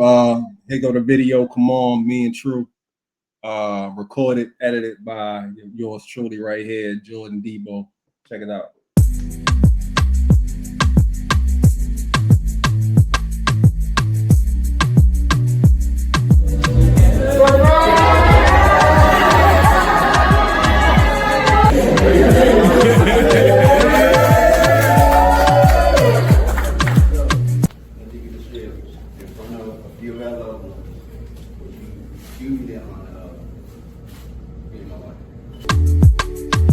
Ebony queen, blessings she brings. Her skin tone is a vibe, her melanin sings. Royalty, baby, you are everything. Come on, give your love to a king. Her feminine essence, these are her confessions. The way that she walk, this diamond is precious. The way that her aura glows when I'm in her presence. She holds the key, she is omnipresent. A goddess in human form, don't play with it, you've been warned. Emotional universe, creating the perfect storm. Her wet spot is warm, her cold heart is torn. Her body is made of magic, stars and unicorns. She can make a blind man see. Without you, there's no me. Let's start this family tree. Come on, let's be. Come on. One more time. One more time. It's your wife. One more time. Come on, baby. One more time. One more time. One more time, baby. Ebony queen, you deserve a ring. No games, no play to the altar, babe. I do, you do. Pick the wedding date or we can go straight to the court. We ain't gotta wait. Your body is perfect, I'm talking picture the frame. Way that your body is moving, I'm calling quits to the game. Beautiful, blessed, yes. Girl, you're an educated mess. together, perfect match. And that's not just an educated guess, you were God sent. We were aligning before we knew it. He saw the growth before we grew it. And not only did he dance, he went up there and danced first before she even started dancing. And he was horrible. Super horrible. The whole time I'm thinking like, oh, Lord, we ain't bursting and stuff. She about to walk out. But then she got up there. It was horrible. come on, babe. One more time, babe. Like I said, he was the one that had it all together. And so to you, the beautiful one, I toast y'all. Come on, babe. Come on. Babe, thank you so much for being you. I appreciate you. I love you. We made it to September 18, 2025, which, like I said to you, breaks down to 999. It's time to release all the old and bring in the rest. I am so excited for what we accomplished so far and what we're going to accomplish moving forward. I love you so much. We're meant to be here, meant to manifest it. So here's to our future. Cheers to our future. Cheers to what's to come. Baby, you know I love you, and I'm here for the ride. I'm here for it all. So let's do this thing called life together. Yes, indeed. And I just cannot wait to spend the rest of my life with you. Signing out, Mrs. Mitchell. The little one. Always remind you of your worth and never let you forget just how truly extraordinary you are.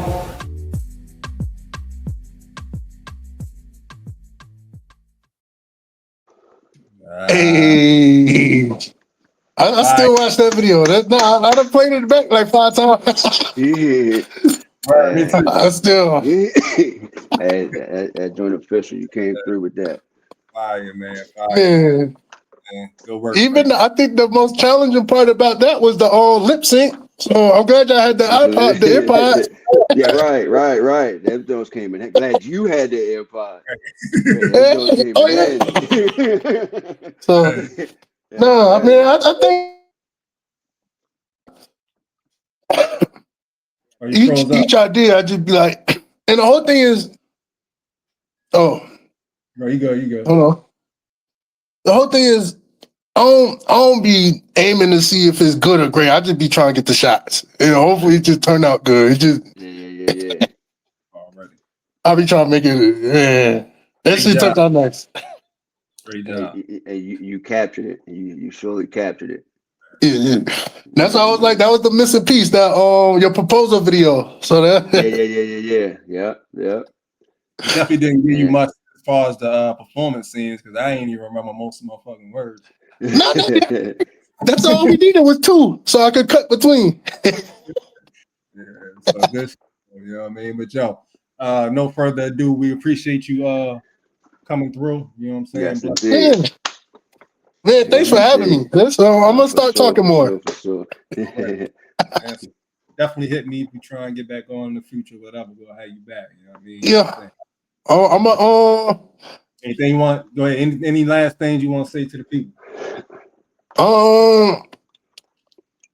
just keep going. I'm looking for everybody's new idea. I get excited when my friends drop new ideas, so I'll be watching, be liking, I'll be sharing. And it don't take much just to share a post. You'll never know who sees that post from just a share. I done connected so many people. Just keep your network growing and look out. I got a lot of stuff coming. All right. Yes, sir. Appreciate you, yo. Peace. Appreciate you, man. Peace. All right, y'all have a good one. You All too, right, man. Yes, sir. Yeah. Good shit. I agree. So let's keep this thing moving. Sissy, what you want to jump into the current news, or you want to go into your astrology shit? Let's go current news, because current news always seem to be a little, down sometimes, right? Yeah. And then after our, we can kind of rebuild from that. So that's cool. Say that. So current news, which I don't watch the news, but I do be hearing everybody constantly talking about this shit. Like a lot of the podcasts that I've been on, a lot of just a lot. It's all around YouTube. You know what I'm saying? But everybody talking about this 3-eye atlas shit, right? The 3-eye atlas, for those who don't know, is allegedly supposed to be a spaceship that's moving faster than most spaceships ever move. At, you know what I mean? Like against the laws of the universe and shit. It's just moving however it wants to move super fast, right? And so it's supposed to get closer to Earth. The closest to the Earth around what, December 19th or something like that. December 19th is what I Let me heard. check Yeah. real quick. So allegedly, put myself smaller. All right. So yeah, according to them and their website, this is what this thing looks like, right? Now you got a bunch of podcasts and I ain't gonna say their names, so but just a bunch of I don't even know what to call it, but podcasts that speak on enlightenment shit, on some God shit. And a lot of them bring this thing up. Some of them believe in it, some of them think that they be being lied to. Some of them say that, you know what I mean, it's just a distraction, of course. You know, you got a lot of people talking about how it's this distraction, that they throw a million distractions at us to really stop us from knowing what's going on. But allegedly, this thing is moving super fast, right? And you even got people on podcasts that I watched, you know, claiming that they came in contact. I don't know how true that is or how true it's not. Yeah, I really don't want to downplay what people got going on and their psychic abilities, but it is some people who say that they came in contact, and these are Black people. You know what I mean? So more like an advanced form of Black people. You know what I'm saying? But it's a lot of people in the past too that have said that they have accounts of spaceships landing in tall, black, dreadlock beings getting off of these spaceships. You know what I'm saying? They said that they look just like us, just like the dudes in the hood. They look like us, except they like 9 feet tall. That's the only difference. They super tall. You know what I mean? So with this 3-eye atlas situation, it's like I said, it's supposed to be.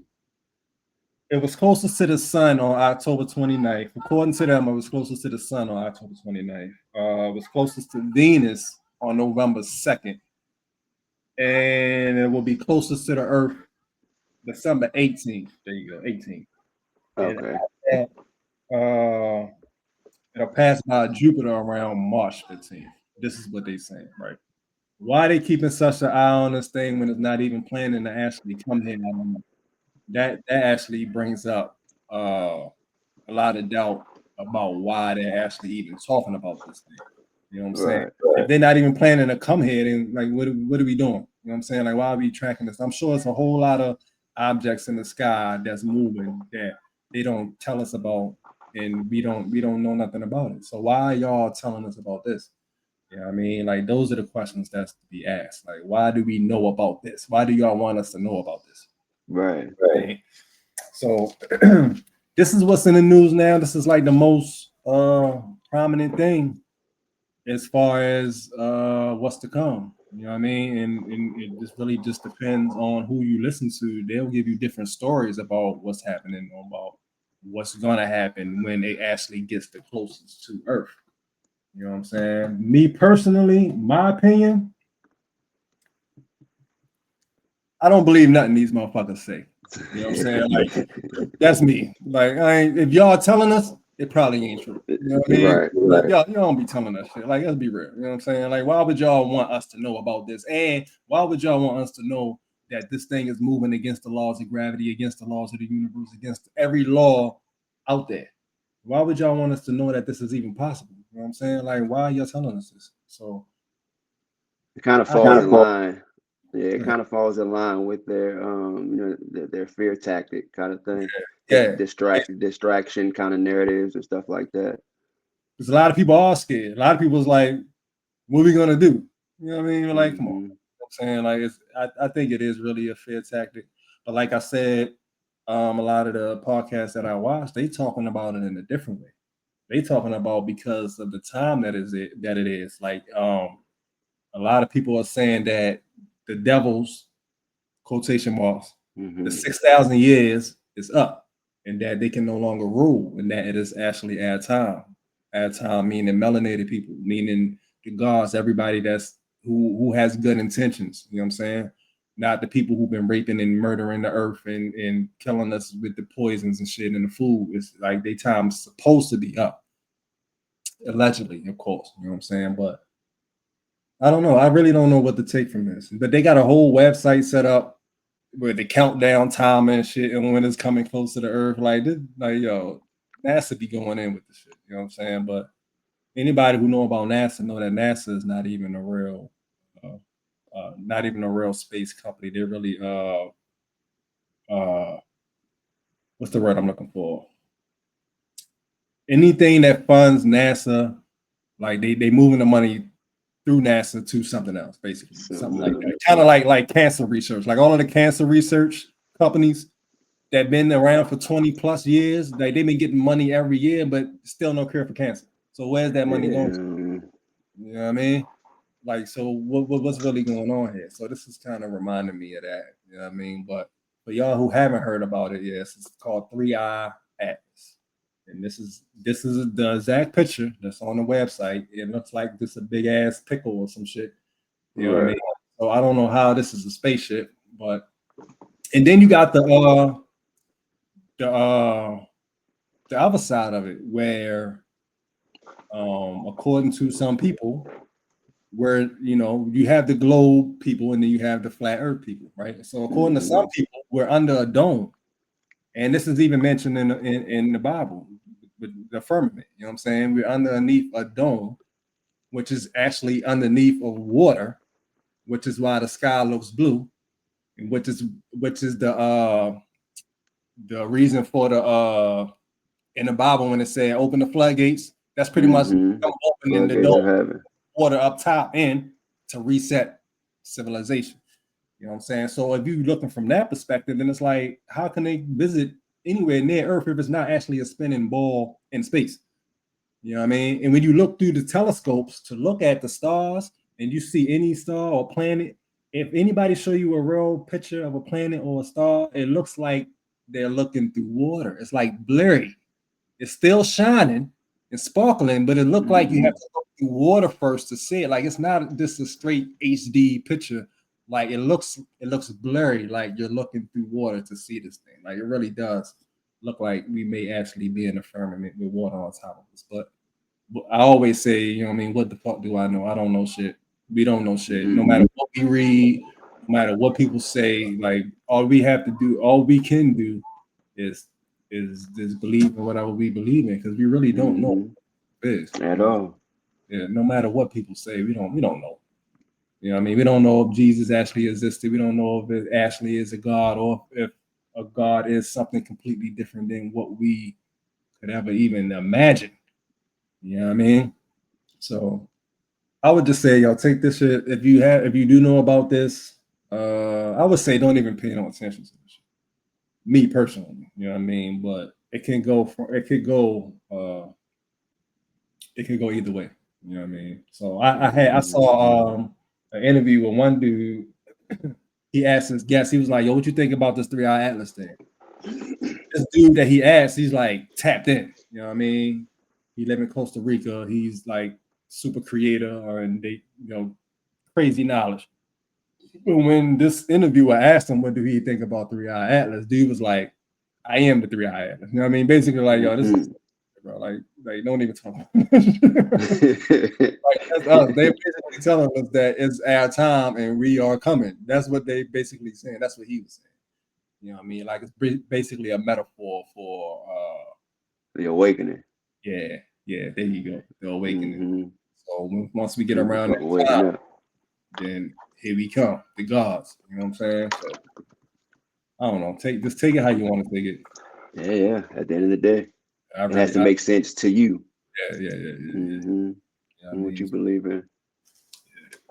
I do believe though that if there is spaceships and gods traveling through portals or through whatever, that they probably are black. You know what I'm saying? I mean, that's just the way it's the universe. Like the melanin is real. You know what I'm saying? Like, when we have abilities that most other people don't. You know what I mean? This is stuff that we know. Like even with just sports. Like we are super beings, bro. Like that's why all black people in most sports. Because you know what I mean? Like we are advanced, really. You know what I'm saying? Even with us being here and being cut off from the universe or whatever, even being in the so-called prison planet or prison, whatever, we still are more advanced than most other races. And your average, yeah. So who knows? Yeah. You Take it for what you will. I think that's how the saying goes. Yeah. Take it how you want. Do with it. There Do you with go. that what thou wilt. So yeah, that's Yes, sir. 3-eye atlas, man. I don't know. All right, so let's move forward. All right, so let's move into this astrology. So you got a little like a whole little presentation or reading that you about to do or something. Yeah, first go round, since this is the first rollout of it, I'll kind of go over everything, pretty much the benefits of astrology, right? What it could possibly do for you, and kind of not explain, but just mention what your birth chart, and I'm pointing because I'm talking about the image behind you, or the image that y'all see rather. Indeed. Just kind of break it down to what each thing means. You know what I mean? So starting off, pretty much the benefits of astrology, right? Hey, I'm gonna put you big. I'm here. Just let me know when you're done. That's a bet. That's a bet. So when it comes to astrology for me, and this is how, you know what I mean, I see it to be, right? So the benefits of it is kind of the framework for understanding one's strengths and weaknesses. And of course, that can lead to greater self-awareness, right? And for me, I believe that once we know who we are, like all the way, the relationships that we have will become better. Yes, you'll be better for yourself, but also the relationships that we have around us will become better. Some may even fall off. You know what I mean? That's the scary part of it. You may, once you go and actually find out who you are in depth, you may find yourself being distant from people that you were once close to, maybe even some family members you may find yourself distant from. So that's the scary side of it, but in a way it's kind of needed. You don't have to cut everybody off. You'll just know where to place people in your life. You know what I mean? Family or friends or just associates, work people, whoever.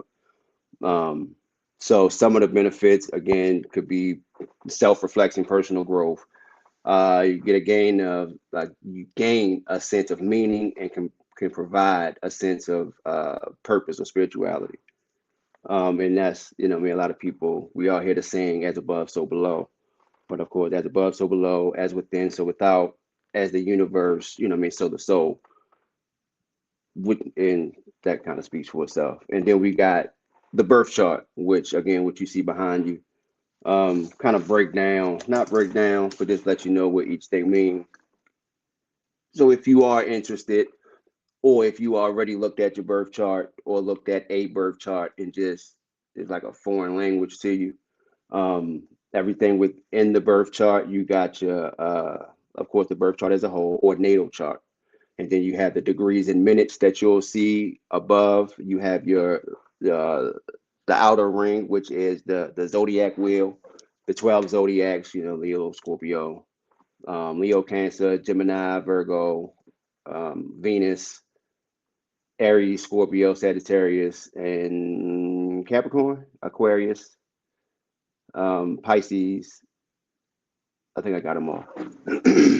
But you'll see them around the wheel as well, and you'll see house numbers, which are on this chart. What are house numbers?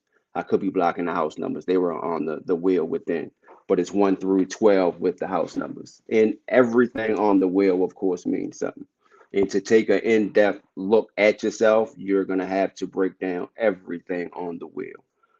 There also, after the houses, you have your planets and you have aspects. And the aspects on your regular birth chart, I don't really see them on here, the one that y'all see. But your aspect's going to be the lines that you see, colorful lines that you see all in your birth chart. But Like it gets funky. Well, it don't get funky. It gets deep, right? When it comes to studying yourself, and when it comes to even studying the moon or the planets rather, or studying your zodiacs, your birth signs. So it's been a super pleasure for me learning who I am, because for me personally, I am seeing down to the T, as far as my challenges and stuff goes. Like, I'm seeing why I'm running into these challenges, and it's because I've strayed away from, what would kind of move me around these challenges, and is like, it's mind blowing. I'm still within it, and as we move along with the podcast, is going to continue. It's going to help me stay consistent. It's going to help me, what I mean, better teach out, because they say, of course, in order for it to be taught, I got to first learn it myself. So as we go along, and again, I'll spend lately, since within this last week, 2-3 hours I'm in here studying myself, as what I mean, it would be. And but it's a beautiful thing. I'm not paying attention to the time that's going by or anything like that. It's just been a blessing that I'm getting to learn myself, and again, mind blowing that I'm with the things that I'm learning. Um, is also associated, yin and yang. Pretty sure everybody heard of yin and yang, feminine and masculine energy. It gets deep as the moon, the planets rules certain zodiac signs. Certain zodiac signs are really the days, what I mean? Everything has a goddamn meaning to it. And real quick, not to break down everything, but when it comes to, let's say, the sun will be associated to thyself. You know what I mean? The moon will be associated to your feelings, instincts, stuff like that. And also the sun is ego and confidence. Mercury would be like communication, information, memory, things of that nature. Venus would be love, money, aesthetics, and receiving.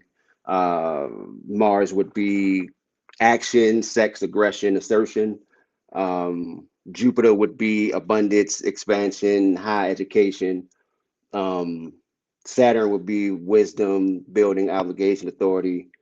Aquarius would be breakthroughs, ideas, revolution. Neptune, subconscious dreams. Pluto, transformation, destruction. Then you got your North Node. I think it's Nod and South Node, which is like your past and your present. And each of what I just read, like it's all connected. And of course, if you break it down daily, you can, by the time of the day, by the position of the planet, you can understand more of why you're going through a certain feeling, or you know what I mean, why you're acting the way that you're acting. And I've even learned that, right? Like, I'm a Scorpio, but I'm a Scorpio, Scorpio Sun, Taurus Moon, Cancer Rising, right? And I've realized, or I've learned rather, that yes, I'm a Scorpio and I have a lot of attributes of a Scorpio, but I also have what you call two stimuli in my birth chart, which is which is Scorpio and Sagittarius, and a little of Capricorn. So I have a strong Sagittarius presence in how I act as well. And like, I never knew that. I only studied Scorpio stuff, right? And Taurus Moon and Cancer Rising. But I'm now learning that we all have every planet, you know what I mean, within us in some kind of way.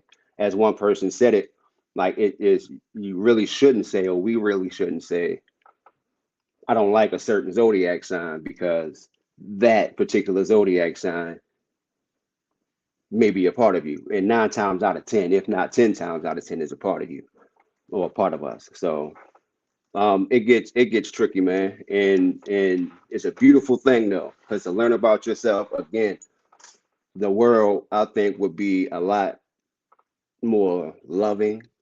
You know what I mean? If we all just take a step back and learn who we are, and then we can express that outward, you know what I mean, with the relationships and with the relationships that's around us. So with this segment, each segment I'll break down a piece. Again, I just wanted to let you know what everything within that wheel means. Each time I'll probably take two, like to talk about the planets, like I just did, and the effects of it, and then do it that way. It'll be a lot more structured going forward. Today was just just a brief little breakdown of what it's going to be like. So astrology, man.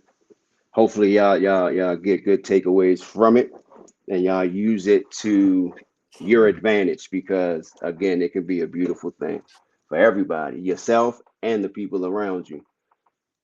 And Already. yeah, man. Good shit. Good shit. Good shit. Yo, have you ever studied any of any Gemini shit? I've only read on the about the Gemini, but like not lately. I've been more into the Scorpio and Sagittarius. Now Scorpio, Sagittarius, and Capricorn outside of my joint, because it's not a what I found out is not rare. Is some people would say kind of rare, but some people wouldn't, to have two what they call stimuli, which I'll give that definition later. But in your chart, which is having four, three or more um zodiac signs, or zodiac signs within one house. You know Right. what I mean? Like I have four Scorpio, and then I have four Sagittarius, and I even have three Capricorns. And with that though comes a lot of goddamn complex Yeah. behavior kind of thing. Like people like as they say, people like me would be hard to deal with in a way because of the complexity of everything that's attached to it.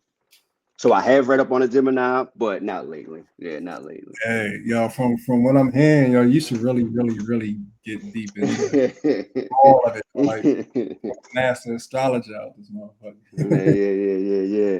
A Hey, lot of since I, go ahead, go ahead. no, you good. Since I've ventured off and really been looking into that shit, is like I said, it's been breathtaking. And looking into it, right? I've looked into like jobs that would be for me.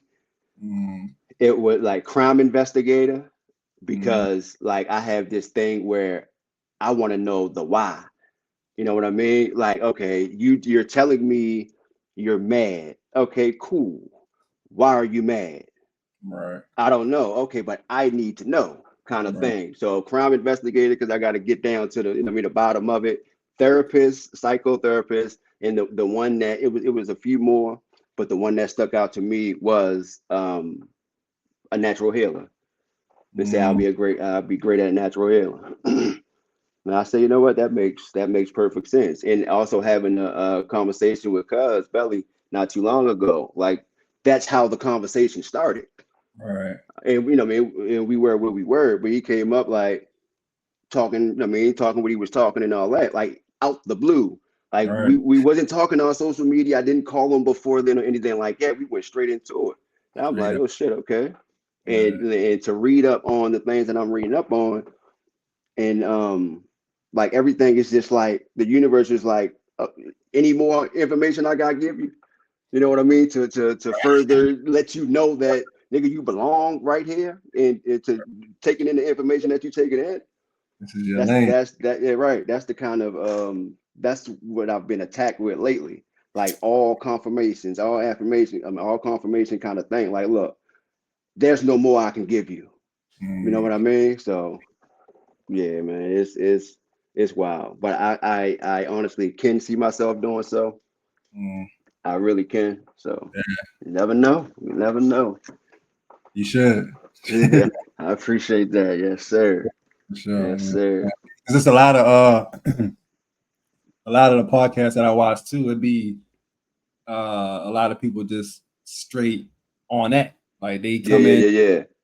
as a guest and they know everything about astrology, everything about everything, all of the signs, all of the risings, all of that, and they be breaking everybody's shit down. Just break it down. Yeah, I watch a guy um who, again, like you said, that's all he does.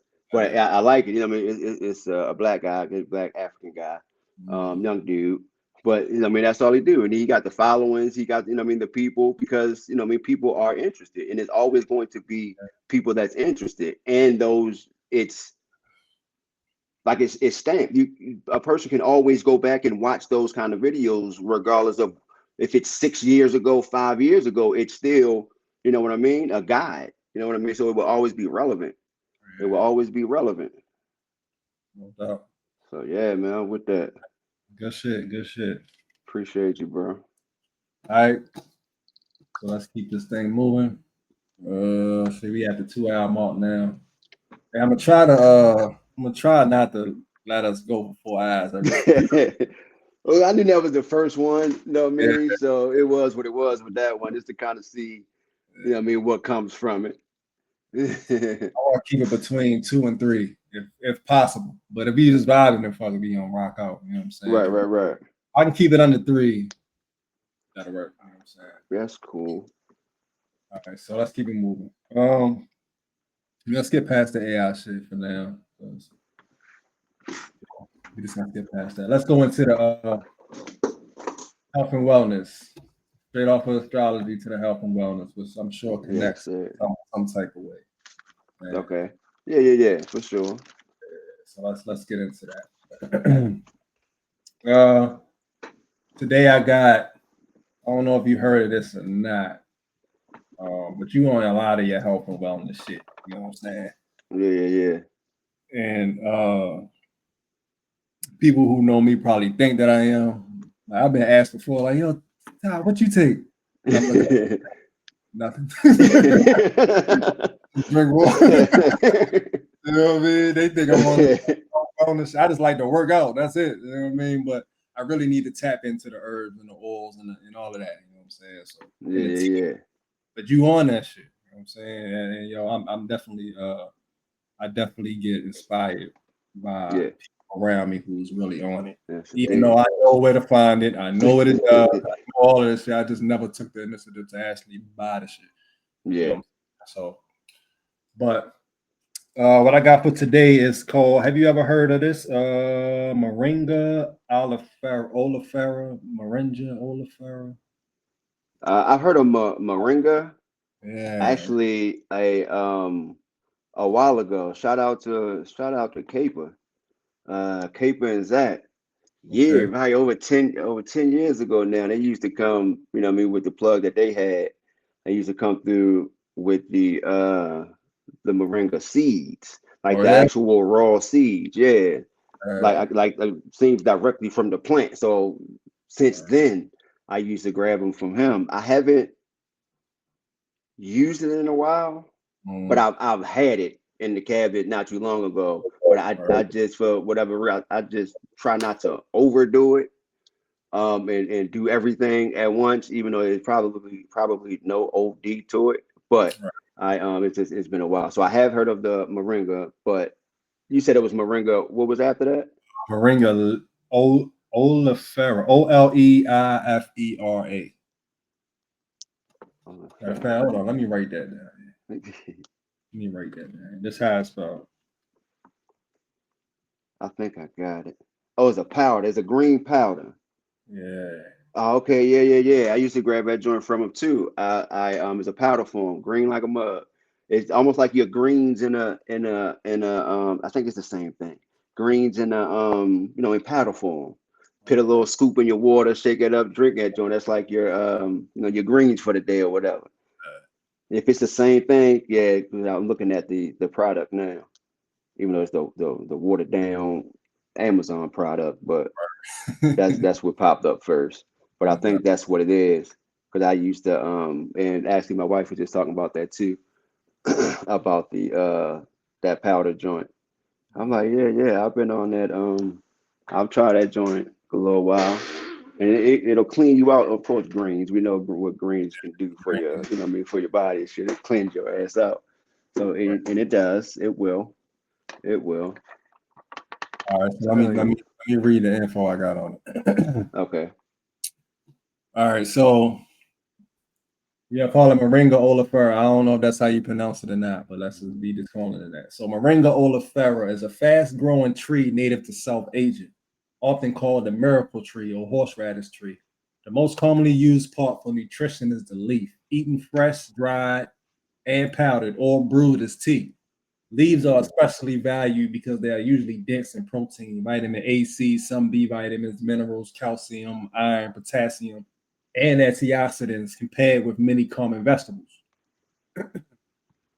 Clinical reviews and nutrient analysis support moringa leaves as a highly nutrient dense edible plant. Common forms of what it's best for fresh leaves, used like spinach in cooking or lightly sauteed. It's best when you have access to a fresh tree. Dry leaf powder, the most common commercial form, which is why you're seeing that on Amazon. Mm-hmm. It's easy to store and very versatile. You can dump it in smoothies, soups, bacon, yogurt, not bacon, baking, like baking products so that you bake. Oh, Yogurt, okay, gotcha. powder preserves nutrients, and it's what you'll usually find in the U.S. market. For tea, you can use it loose or bag. Dry leaves, steep like tea, gentler flavor, and convenient for daily sipping. It said use 1 teaspoon or 1 tea bag in hot water for 3 to 5 minutes. You got them in capsules, tablets, extracts, concentrated, convenient for consistent dosing, used in many clinical pilot studies. Just like you said, seeds or oil. Seeds are used for water purification in some regions and pressed for moringa oil. Seeds have different chemistry in use than leaves. Note root, bark, and flowers have traditional uses but carry safety cautions. Best ways to consume it: start small. Half half to 1 teaspoon powder mixed into a smoothie or juice to access taste tolerance. Ramp to typical supplement amounts if desired. Many people find the flavor green and slightly bitter. Mixed with Mm-hmm. fruit, nut butter, coconut milk, or in a latte style moringa, warm milk, and sweetener. Smoothies: 1 teaspoon to 1 tablespoon powdered leaf blends into fruit or greens very well. Cooking: stirring into soups, stews, sauces near the end of cooking to preserve the nutrients. Avoid extremely high prolonged heat when possible. If for tea, use 1 teaspoon of powder or 1 teaspoon loose leaf per cup. Steep 3 to 5 minutes in hot, not necessarily rolling boiled water. Capsules, convenient for clinical style dosing, easier to track grams. Clinical studies have used a range of doses. Typical doses and what research has used. Common supplement ranges, many supplemental products in human studies, 1 to 10 grams of leaf powder daily. Some clinical studies used around 4 to 8 grams a day. Other trials report benefits at lower doses, like 2 to 3 grams per day. Traditional food use can be higher. Studies report up to tens of grams as whole leaf food without acute toxicity.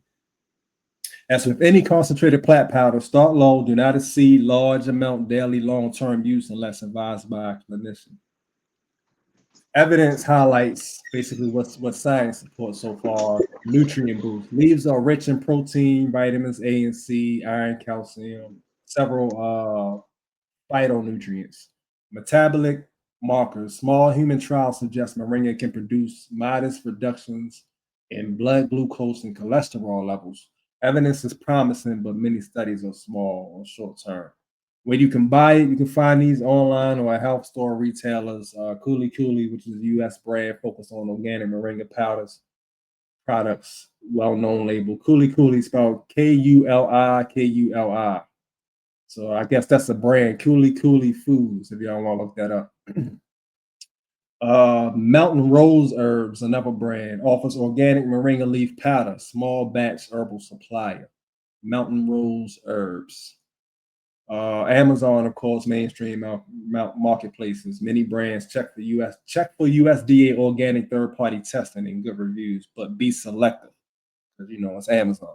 So shit, motherfuckers can get over on you on Amazon. Oh, for sure. Yeah, local co-ops, Whole Foods, health food stores often carry loose tea powders or capsules. A buy-in tip: prefer products that list Moringa oleifera leaf. Provide harvest, origin info, are organic when possible, and for powder used as food. Show a certificate or reassurance of food safety testing, microbial, heavy metals, etc. Safety, side effects, and cautions. Pregnancy and reproductive cautions. Certain parts, like the root, bark, or flowers, have traditional uses that may stimulate the uterus, Root and bark are often recommended to avoid in pregnancy. Stick to leaves and discuss with the clinician if you're pregnant. Medication interactions, moringa can lower blood sugar and blood pressure in some people. So if you take diabetes or blood pressure medications, monitor closely and consult your prescriber before adding moringa. Some sources also flag possible thyroid interactions. Check with your clinician. Gastrointestinal effects. Some people experience mild GI upset, nausea, or diarrhea when starting moringa powder in higher amounts. So start small. Contamination or microbial risks. There have been recent food safety incidents linking moringa leaf powder as an ingredient in contaminated super greens products like super green products. Salmonella outbreaks. Investigations have traced contamination to imported moringa powder. That underscores the importance of sourcing reputable suppliers, food safety tested products. So know where you're getting that shit from, basically. If you're immunocompromised or buying bulk imported powder, prefer suppliers with testing certificates. Quick practical summary. Buy a small pouch of USDA organic moringa leaf powder from a reputable vendor like Cooley Cooley or Mountain Rose Herbs. Start with a half to 1 teaspoon in the smoothie juice for a few days to test your tolerance. And if you're good, then switch to 1 to 2 teaspoons daily. It's a calm and conservative supplemental range. If using therapeutic dosing for blood sugar or lipids, do so under medical supervision. Studies often use 4 to 8 grams a day. Do not use root or bark if you're pregnant. Talk to your doctor if you're pregnant, breastfeeding, or on meds or diabetes, blood pressure, or thyroid medicine. Yeah, so that's it on that. I had a picture. Did I upload the picture? Let me see if I got the picture. No, I didn't upload the picture. But yeah, it's pretty much like a green powder type of substance, though. So do with that what you will. This is just one of many herbs and supplements that you can use. And I've been seeing a lot too with these herbs and stuff that it'd be a lot of warning labels too, like take it easy. They always say that. And like start slow. You know what I mean? So yeah, if you're gonna get into this type of stuff, I guess. But shit, I mean, at the same time, though, I'd be like, man, it can't be no worse than eating 3 cheeseburgers from McDonald's. You know what I mean? We ain't start slow. Right. You be good. You know? so with the health, with the organic, holistic shit, like how does that? Right. But I can take 10 pills as far as medication. Yeah, right. Every day. You know what I mean? But you want me to take it easy on the supplements and the herbs and stuff like that. Like, come on, man. Make it make sense. Get you away from that shit. You know what I mean? That's all. Yeah, that's just like making the burger $2-3 and making the salad $7. You know what I mean? Right. That's the same type stuff.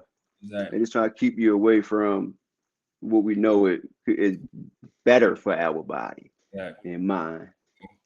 Yeah, so use that information how you will. You know what I'm saying? That's just one of many that we're gonna go over through all of these episodes. Moringa leaf, Moringa oleifera. Me personally, I haven't tried it, but once I do go in, I ain't gonna say once I do, because I am about to get back on my health shit, back on my no meat shit. I would just use it in the tea. You know what I'm saying? I would use a lot of stuff in the tea. You know what I mean? Because that's what a lot of people that's into health do. They drink a lot of different type of teas and shit. You know what I mean? So yeah. Oh yeah, yes indeed. I would try it that way first. But and do what you for sure. And if you know a trusted guy, because I got this thing with like your Amazons and like your mass produced stores or whatever, or businesses.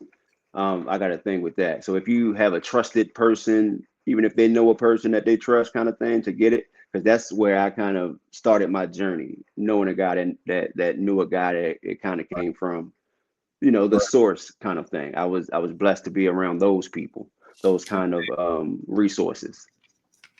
Today I'm super hesitant on where I get it from. So right now I have been sticking with, it's one mom and pop shop around here that's been around here for forever, here in Maryland, but it's I'll also get it from again, like we mentioned last session, Styles P Pharmacy for Life. Right. That's where I've been getting my my herbal stuff and supplements from lately.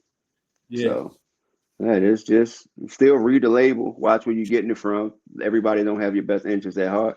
They just Right. going with the wave. They seeing everybody trying to get healthy, so they pitching in and trying to make their version of the healthy shit when it's really just manufactured. Right. Yeah. So That's the problem too, the American hustle. right. Everybody hustling. Oh yeah, that's that health shit right there. Let me get on that. We gonna Let make me your get own. on it. Don't have none of the ingredients. Oh, fruit without the seeds and shit. You know what I mean? Like, come on, man. It's not doing anything for the body. Yeah, definitely be careful out here when you're getting shit from. You know what I mean? Mm-hmm. No matter how good it's supposed to be, yo, if you're getting from a grimy ass dealer, that shit could be cut with anything. You know what I Oh mean? yeah. So yeah, just stay aware, stay focused. You know what I mean? There you go. All right. Mm-hmm. All right, so let's keep this thing moving. On to the music. On to the music. It's a couple songs that dropped. I mean, a couple albums that dropped. I don't know if these dropped this Friday or within the last week because I be on YouTube Music and they be having new music drops, but like the new music drops sometimes stay on there for like 2 or 3 weeks. You know what I mean? So it'll be like shit that came out in the last month. Right. Yeah, but as far as music, just to name a few. Lloyd Banks dropped Six of Swords. He dropped a new album. Lloyd Banks been dropping, a lot though. Lloyd Banks been dropping a lot of independent albums since he left G Unit. He got like at least 5 or 6 albums, no bullshit. Yeah, I've heard a few, and all of them been bangers. Yeah, Like yeah. as far as production, I mean, he always had, like a slow kind of joint. But I like where he is now, and as far as a lot of the things that he's speaking on, I mean, you can hear the growth. You know what I mean? But you can also still know it's him. But yeah, I've been rocking with it. I haven't heard the new one that you just mentioned. I didn't even know that he came out with something new. I think one of the songs I didn't listen to the whole thing yet, though. But I have heard the previous joints though. Gotcha. Burner, who I rock with, a lot of people don't know Burner. Burner is a marijuana entrepreneur slash musician slash businessman, whatever. You know what I'm saying? He brought out this album 09. West Side Gun, The Hills Have Eyes 3. I rock with West Side on a lot of shit. Like, you know what I mean? I like his energy. Yeah. Yeah, I fuck with West Side. Karma 4, Dave East, Deluxe Edition. Okay. He dropped his joint. The Reinvention, Ransom, all produced by Premier. It's an EP. Oh. Yeah, I listened to the whole joint. Yo, what's funny? The whole album is 17 minutes long. The whole album? The whole album in 17 minutes. Snippets. The whole album, son. Like, what the? But it's fire. And Ransom is a dude from New York. I don't know if people heard of Ransom, but he fire though. You know what I'm saying? He just been around for a while too. He did an album with Dave East recently, and they rocked that joint. And I listened to this whole album with Premier, and that shit is fire. Yeah. And when it came to Ransom, I like if he's on something, or if I just so happen to come across him, I'll listen. But I never searched for him. But at the same time, I knew he was nice. You know what I mean? I knew understood his lyricism and shit.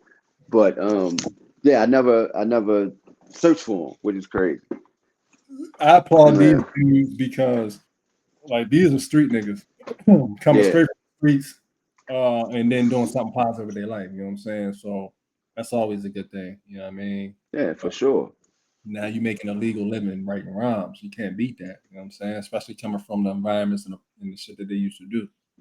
You can't hate on a motherfucker like that. You know what I'm saying? So shout out to Ransom. And definitely shout out to Premier. That's OG triple. You know what I'm saying? Like, come on, man. Premier been rocking shit since forever. And Premier about to drop another joint with Nas too. Nas and Premier about to drop someone too. So you already know I'm on that. Gonna be official. Nas been dropping like a mug too. Yeah, he been dropping a lot. Within probably not this year, or I think last year he did. I don't know if he dropped this year. Last 3 or 4 years, him and him. He been on it, yes indeed. So shout out to them. You know what I'm saying? But that's it for the new music drops. That's all I got. New music drop. Come on, video. This drop today. If you ain't peeped that, check that out. Yeah. And if you wasn't on here for the premiere of that video, Right. after the show, rewind it back and go ahead and take a watch, take a listen. And that's fire. You know what I mean? For sure. All right. So let's move on to culture. The last one I got is the culture. I want to talk about the Dogon tribes. The Dogon tribes. For anybody who haven't heard of the Dogons, I think it's a tribe out of Africa. And I got I actually heard a lot about them before I even researched this. I think the one dude Credo Mutwa, something like that. He was like a teacher, speaking philosopher type dude. But you know, these are the dudes. These are the tribe. This is the tribe that claims to have contact with like the first extraterrestrial beings. You know what I'm saying? Like hundreds of thousands of years ago. And this tribe is still here. This is one of the oldest tribes in the world. You know what I mean? Coming out of Africa, and they claim to have knowledge of the star system, Series A, B, C, all of that. You know what I'm saying? Which is what a lot of people say. A lot of the Black people come from. A lot of us come from a lot of these star systems. If you believe in the reincarnation and the spirit world and all of that, I mean, some people don't believe in that shit, but a lot of people do. You know what I'm saying? So this is what I got on them. Check this out. All right. Dogon of Mali. That's where they at. Mali. Mali. The Dogon live along the Bandiagara escarpment, a 100-mile sandstone cliff system in central Mali. The cliffs reach up to 1,600 feet high, creating natural fortresses that historically protected the Dogon from slave raids, Islamic expansion, colonial interference, environmental dangers. This isolation allowed their culture to remain extremely intact and unique. Basically, they wasn't with the shit of y'all fucking coming over here and taking us on those motherfucking slave boats to America. They was like, nah, y'all can't even reach us. We way up here. You know what I mean? Spiritual system and cosmology. The Dogon belief system is one of the most detailed cosmologies in the world. They believe in Amma, A-M-M-A, the creator. Amma, and according to their beliefs, Amma shaped the universe from a cosmic egg. Every part of their ritual life ties back to this creation story.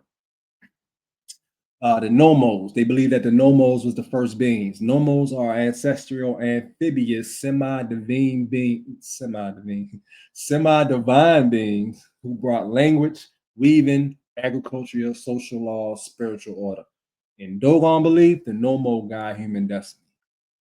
The Sirius mystery. Dogon cosmology includes knowledge of what I just said: Sirius A, the brightest star; Sirius B, a white dwarf star invisible to the naked eye; Sirius C, hypothesized and debated by astronomers. The Dogon describes Sirius B as extremely small, extremely heavy, orbiting Sirius A every 50 years. All of this is scientifically accurate, but difficult to explain culturally without modern technology. Some researchers say the Dogon had contact with 20th century French astronomers. Others believe the knowledge is genuinely ancient, which is what I was saying about the dude Credo Mutwa.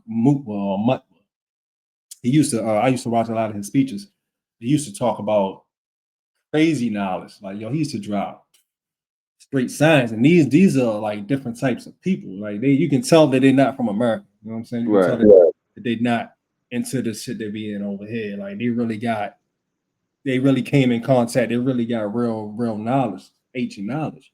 You know what I'm saying? If you get some time, look up Credo Mutwa. I think it's CREDO MUTWA. I think that's what it is. He a big dude, like a big heavy dude, like Biggie. He was big. He was a thick dude. Look him up though. He straight top knowledge on this video. Spell his name again. I think it's CREDO MUTWA is what I want to see. If you put that in, come up. Yeah, it'll probably pop up. Yeah. All right, and for the Dogons, architecture and engineering. Dogon architecture is symbolic, functional, and advanced. They got cliffside engineering, villages built into cliff walls, which regulate temperature, predators, and defense. Their granaries feature elevated mud structures built specifically to keep millet, whatever that is, millet, sorghum, sorghum, and onions safe from moisture and eroded. So these must be crops. Of course, onion is a crop. The Toguna, a meeting hut with a deliberately low roof. Elder men meet there to debate. Low roof means no one can stand up to fight, prevents anger from escalating. A brilliant example of architecture shaping social behavior. Agriculture and environmental mastery. The Dogon practice sustainable, drought-resistant farming. Their advanced methods include stone contour lines to catch rain, terrace farming preventing soil erosion, multi-crop rotation, spiritual calendars based on star positions. They thrive in semi-arid conditions that would destroy most cultures, which is why they're one of the oldest cultures in the world and still there. Social structure. Dogon society is tightly organized. The lineage is patrilineal. The oldest male is the family head. Women maintain household and granary management. Specialized castes, smiths, leather workers, griots, etc.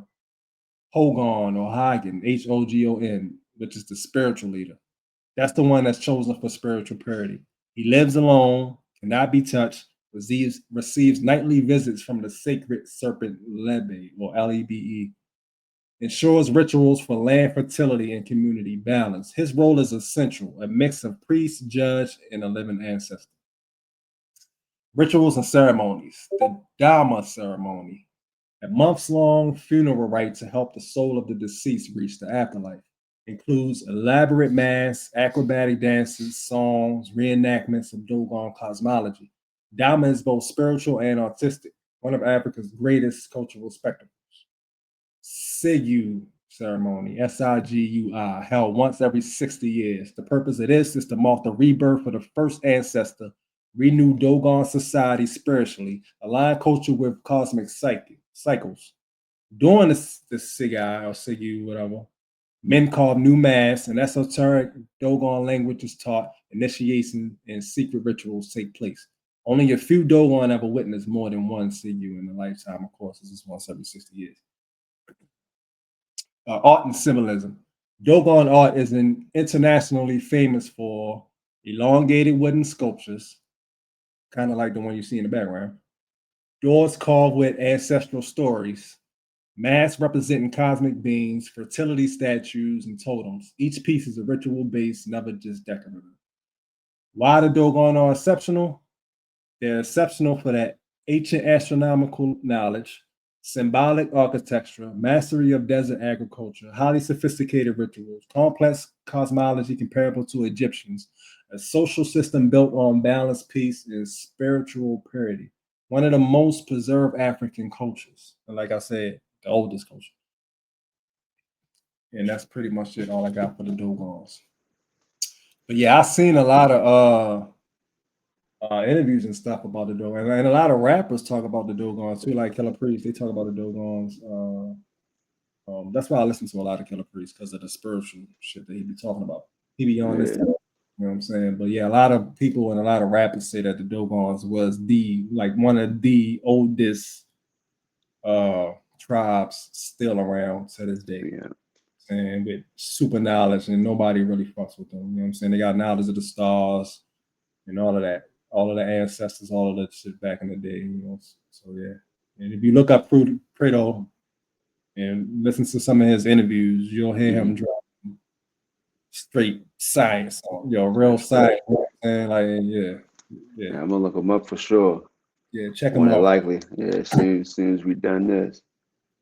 This this opens your eyes to like a whole different way of living. You know what I'm saying? Like, us being stuck in the United States, like we really have no idea what living really is. Like we stuck to the United States structure. We stuck to the hustle. You know what I'm saying? Yeah. Fucking day. Like, but life ain't really like that. You know what I'm saying?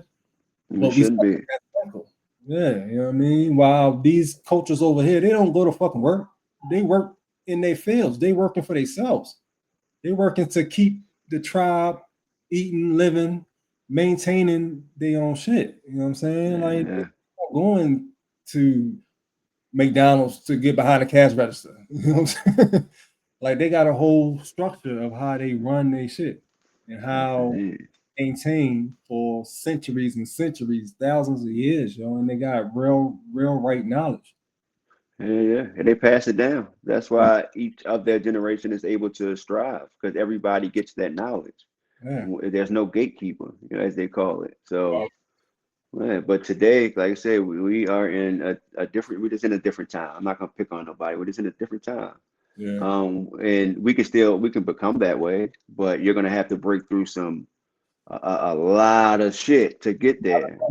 Yeah, right. You're gonna have to shed a lot of old skin and unlearn a lot of the things that we learned. But like I said, that can get scary because you're gonna start looking at people funny. You know what I mean? You're gonna start doing a whole lot of different things that's not new. I mean that's not that you won't. That's just foreign for you. You know what I mean? So yeah, man. But like I said, I'm willing to take that journey, find that information, live how we supposed to live, all that good stuff. And that's why me and my wife had a conversation, like everything. Or I think we had a conversation last time, last episode. If things were to go to shit, like where we come from, everything that will go to shit, we started off without. Right. So technically, it would not go to shit. It's just going back to what it was. Like I said, it's just a reset. You know what I mean? It's a reset. Like, hold up now, you're doing too much. A reset on a bigger scale. Like, come on now, yeah. So we just got to look at it different. But again, for a lot of people, their livelihood comes from the finance part of it, making the money. It got to look and live this way, and that's not what it is. This probably off topic just a little bit, but I don't know why it popped in my head during this time. But I came across a family. It was a mother and her two kids, and I want to say they were over in one of the other countries, Africa, somewhere like that. And they showed their food, and then they took a bite, and the mother said, "Eat all your food, kids. There's poor kids in the U.S." or something the government shut down. It was after November 1st. I'm like, yo, and I had to laugh because it's not us that portrayed Africa in the way that we did, starving kids and all that. It's the media, whoever, the masses or whatever. It's them. Right. So to see that good food, chicken, rice, the chickens probably was out back, you know what I mean? Rice, green beans, and for the mother to say, eat your food, kids, there's some starving kids in America. You over here I'm like, holy shit. Right. Eating chemicals over there. Eat your food. Right. And the government shut down. They ain't got no SNAP assistance or whatever. You know what I mean? I took it like that too. We got starving people over here now. I'm like, yo, is harsh of a get back as that was funny. I said that looking at it from the people who put them out there in a wrong way. Like that shot to them, that was fucking funny. I said, wow. Unless you know. Say it again. I said that's why I said unless you know, yo, that we really are what they call it when you in jail for a long time, institutionalized. Institutionalized, yeah. We institutionalized to the American way. You know what I'm saying? We don't know that it's really you're supposed to be living off the land. I mean, we do know, but we don't live that. You know what I'm saying? We're not supposed to wear fucking Air Force Ones, and you're supposed to be going outside barefoot. Feet to ground. That's how we recharge. What the fuck is a Coca-Cola? Like what? You Nigga, you drinking? Like, come on. This shit's strong. It's like a shot of liquor. Oh yeah. And like they said, when they use it to wipe off the rust, you know what I mean? When they put them videos up with this Coca-Cola here can clean off this goddamn metal piece. Exactly. That's been rusted for 20 years. That's going in your body. In your damn body. Yeah, it's wild. It's another video out here when it just bring up Coke and like sugar, because you spoke on how fructose corn sugar as well. But it's a guy that does a video. He'll take like a drink from, let's say, Coca-Cola, a drink from Dunkin' Donuts, but instead of it being the drink, he put the amount of sugar in there. So if you get a large, like the amount of sugar that's in there is more than half. So looking at it from that aspect of it, let's say 47 grams of sugar. Now you're not seeing the drink, you're seeing 47 grams of sugar in this large cup. Like, look at it from that perspective. Like, you might as well just take a handful of sugar and just eat that shit, because that's what you're doing. And all these new drinks that come out, new ice cream flavors, like, it's so many different Oreo flavors now. I look at the regular Oreos and shit as poison, but to see all the other shit, pumpkin color, orange cream feel, like every extra shit that they go, the birthday cake ice creams, and I'm like, yeah, that shit just make me fucking sick. And if I do cross over and snack, eat ice cream or whatever, it's just gonna be vanilla, or I got this thing with peanut butter. So it's gonna be vanilla and peanut butter, or chocolate and peanut butter, or just vanilla and chocolate. But I'm like, yeah, this shit is weird. But seeing it from the aspect of just the sugar in there, yeah, this shit is wild. That shit is wild. Yeah, but even chocolate come from the cacao plant. That's healthy. But they created chocolate ice cream with pounds of sugar out of it. Pounds of sugar. Like, we don't need more flavor. Right. It has the natural flavor in it already. Exactly. And if you didn't introduce us to flavor, we would have fell in love with the original taste of it. Thanks. Man. And a lot of stuff has natural sugar and stuff in it. Yeah. I guess they just found a way to, again, it's a big business. We all know that it's a big business to keep us sick. You know what I mean? That's why they would never give us free healthcare and never give us that, because they know they're not in the business of keeping us healthy. So they would lose so much money if it was free healthcare, because people are always in the hospital. Whereas, so you got the other countries, they can do that free healthcare stuff because it's in their interest to keep their people healthy.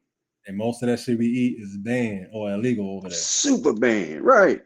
At least 30 countries from the last time I checked. Yo, this shit is so wild, man. But they got us, though. They got a lot of us by the balls. And even the people that, we sure can. Mommy said we can heal our taste buds. We sure can heal our taste buds. It's just going to take discipline. Right. Because, bro, like me and you was talking, I think before we even went live, the world is, everything is about conveniency now. It's a microwavable world. So everything is just on the go. You know what I mean? Everything is just on the go. So people is not going to stop. Or even if they do for a little while, it's going to be that time period of a week or two where it's like, my schedule is busy. I don't have the time to cook or I don't have the finances to pay the double or triple that it will cost to eat healthy, or whatever the case may be. Or I don't have access to a farm stand or whatever it may be. They know that. That's indeed. Oh yeah, that's indeed, man. And that's, and that becomes the issue. So unless you are super disciplined or ready to discipline yourself when it comes to it, it's gonna be a challenge. Doable, yeah, for sure, but it's gonna be a challenge. Definitely comes with a complete lifestyle change. And you gotta really be serious about it, and you gotta really be serious about not trying to get full. Especially like transitioning to a point where you only gonna be able to buy a certain amount of things. You're just gonna have to eat light and start that until you can get to growing your own shit. And even then, you still gotta eat light. That's what it's supposed to be. We ain't even supposed to be eating before like 3 o'clock or some shit like that. You know what I mean? Breakfasts and shit, pancakes, eggs, bacon. Like we ain't supposed to be eating until after 3. Yeah, that's what I say. A lot of people that I follow as well, they don't break their fast, as they call it. Break their fast until at least after noon and after 12. Let your body do what it do. Don't eat 4 hours before bed or whatever. 1 meal a day. We really can survive off 1 meal a day. You know what I mean? So it's definitely doable. And I've tried it a few times. Took 3 days off when it comes to eating just liquids and stuff like that. It felt awesome. You know what I mean? Your body felt awesome. Your body feels awesome. Eat first thing in the morning, especially if I'm at work. Yeah. I get some breakfast while I'm at work, and I be dozing off, tired. Man, sluggish. It's real sluggish. I feel better if I For go. sure. Breakfast. Yeah. Even though my stomach be talking to me, I'll just. Oh yeah, yeah. And sometimes I try to wait till that point. But like Yeah. they say, that stomach talking to it is not really the It's hunger addiction. that's talking to it. Yeah, it's that. Like, all right, now it's been too long. Feed me what the fuck I want. Even if it's sugar, if it's beef, pork, whatever the case may be, feed me what I want. Right. But if you realize sometimes if you bypass that shit for a little bit, that shit go away. Yeah. Your hunger will go. It may turn into a little pain for a little Oh, small second, but after that, mind over matter, that shit gonna go away.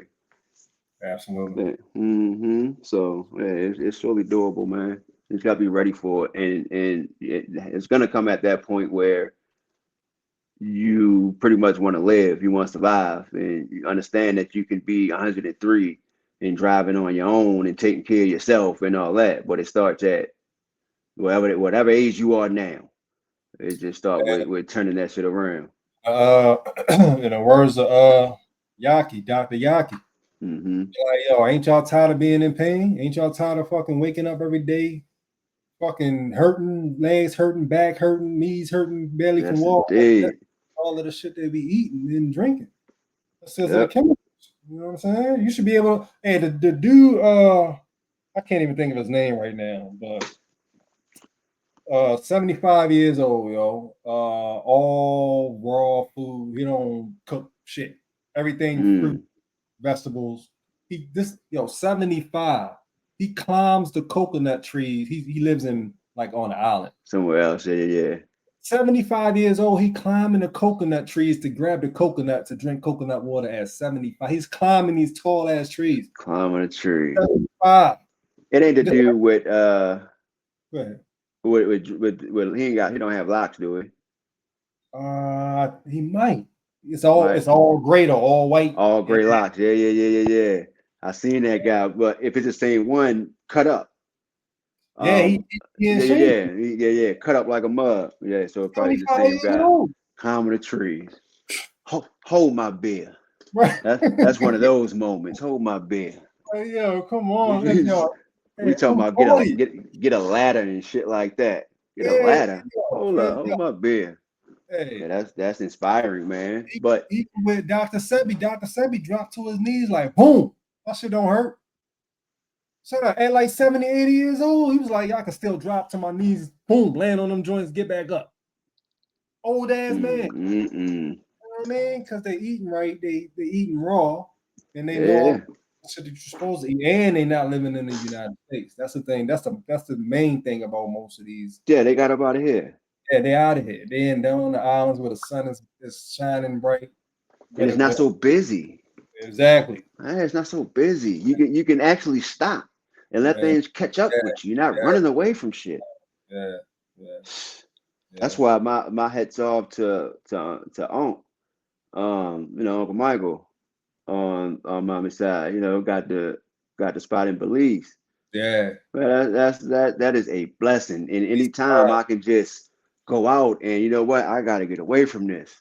I gotta get away from this real quick. Let me go to my spot. I can fuck America. I can get out real quick. And then at 42, I still never left America. To this day. Yeah, I had the blessing to do so 3 times, 4 times, 3 times. Yeah. Canada, right outside Canada, Jamaica, and Mexico.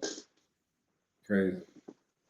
I'm ready to go to the Greece, Dubai's, and Egypt. Now, like that's on the that's next. Yeah. And Aruba, because I always hear about, Aruba flavor. I always talk about Aruba and just the water and all that type stuff and how they, certain I guess areas just stop the town where everybody come together, fireworks go off, and that's how it was in Canada too. 10 o'clock every night they do fireworks. They did fireworks. Everybody comes down same spot, 10 o'clock. Everybody do fireworks. Niagara Falls side. That shit was dope, and I think that's how it is in Aruba from what Flavor said.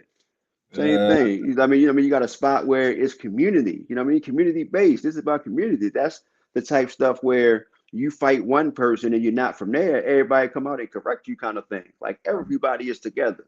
They all together, yeah. Man, And yeah, we far from that. I mean, it's places within America who had, places within America who has that, yes, but you got to be careful where you shed your light. You know what I mean? Always, and it's crazy, but I always get nervous when people are doing great things and they decide to shed their light on it. I'm like, oh, keep that shit to yourself, because we're in the area where you start a community garden, they're gonna come and burn that shit down.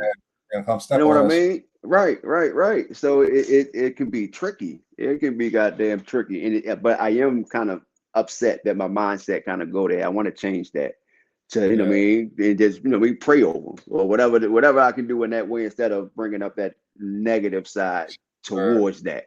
I don't want to add towards it. You know what I mean? And send them that energy. So I know I got to change my mindset for sure. Indeed. But that's the world we're in, and it's crazy. It's wild, man. Indeed. No doubt. But we got a long way to go. But at the same time, I'm seeing the growth though. We seeing the changes in the communities, in the even if it's just online, we seeing more and more people that's into holistic wellness, healing. You know what I'm saying? Like the numbers are growing. You know what I mean? Oh yeah, for sure. So we definitely at a turning point. Go ahead. Oh, for sure. My bad. I don't want to move on from that point yet, because yesterday, like I said, when I hit you back, I said I was hiking. So we went to around this joint, this Patapsco Park, and what I mean, we forced ourselves because I said for my birthday I was gonna go hiking. We just wanted to go on a trail or something like that. But when the time came, I'm like, we were supposed to go Friday, we didn't go. But we forced ourselves to go Saturday, and I'm glad we did, because that's the era I have to be in, because I know on the other side of that is where I belong.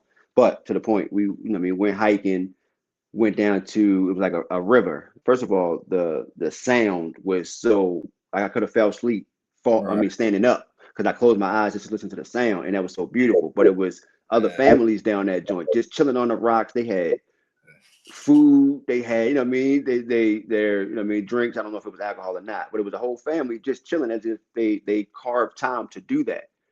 And did that, and then also did a what we did yesterday. It was like a full moon ceremony kind of thing. Yeah. And it was within a wellness center. You know what I mean? So which do retreats and stuff like that. And it was a lot of us melanated folks within that joint. So to the point of it's becoming a super thing. You know what I mean? Even if it's hidden, there's a lot of buildings like this wellness center that hold space for, the ceremony that me and my wife went to last night, which was, beautiful and relaxing and everything. Now, I was the only male there out of like 10.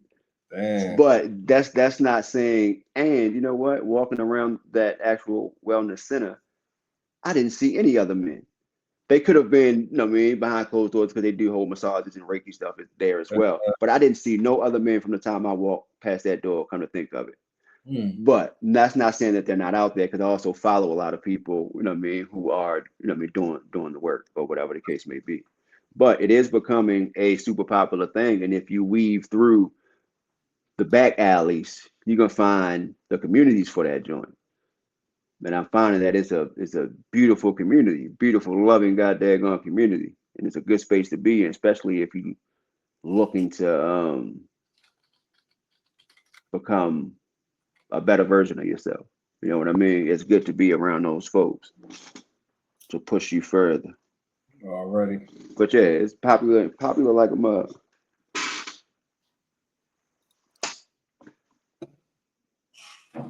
Yeah, though. Sure. I love it.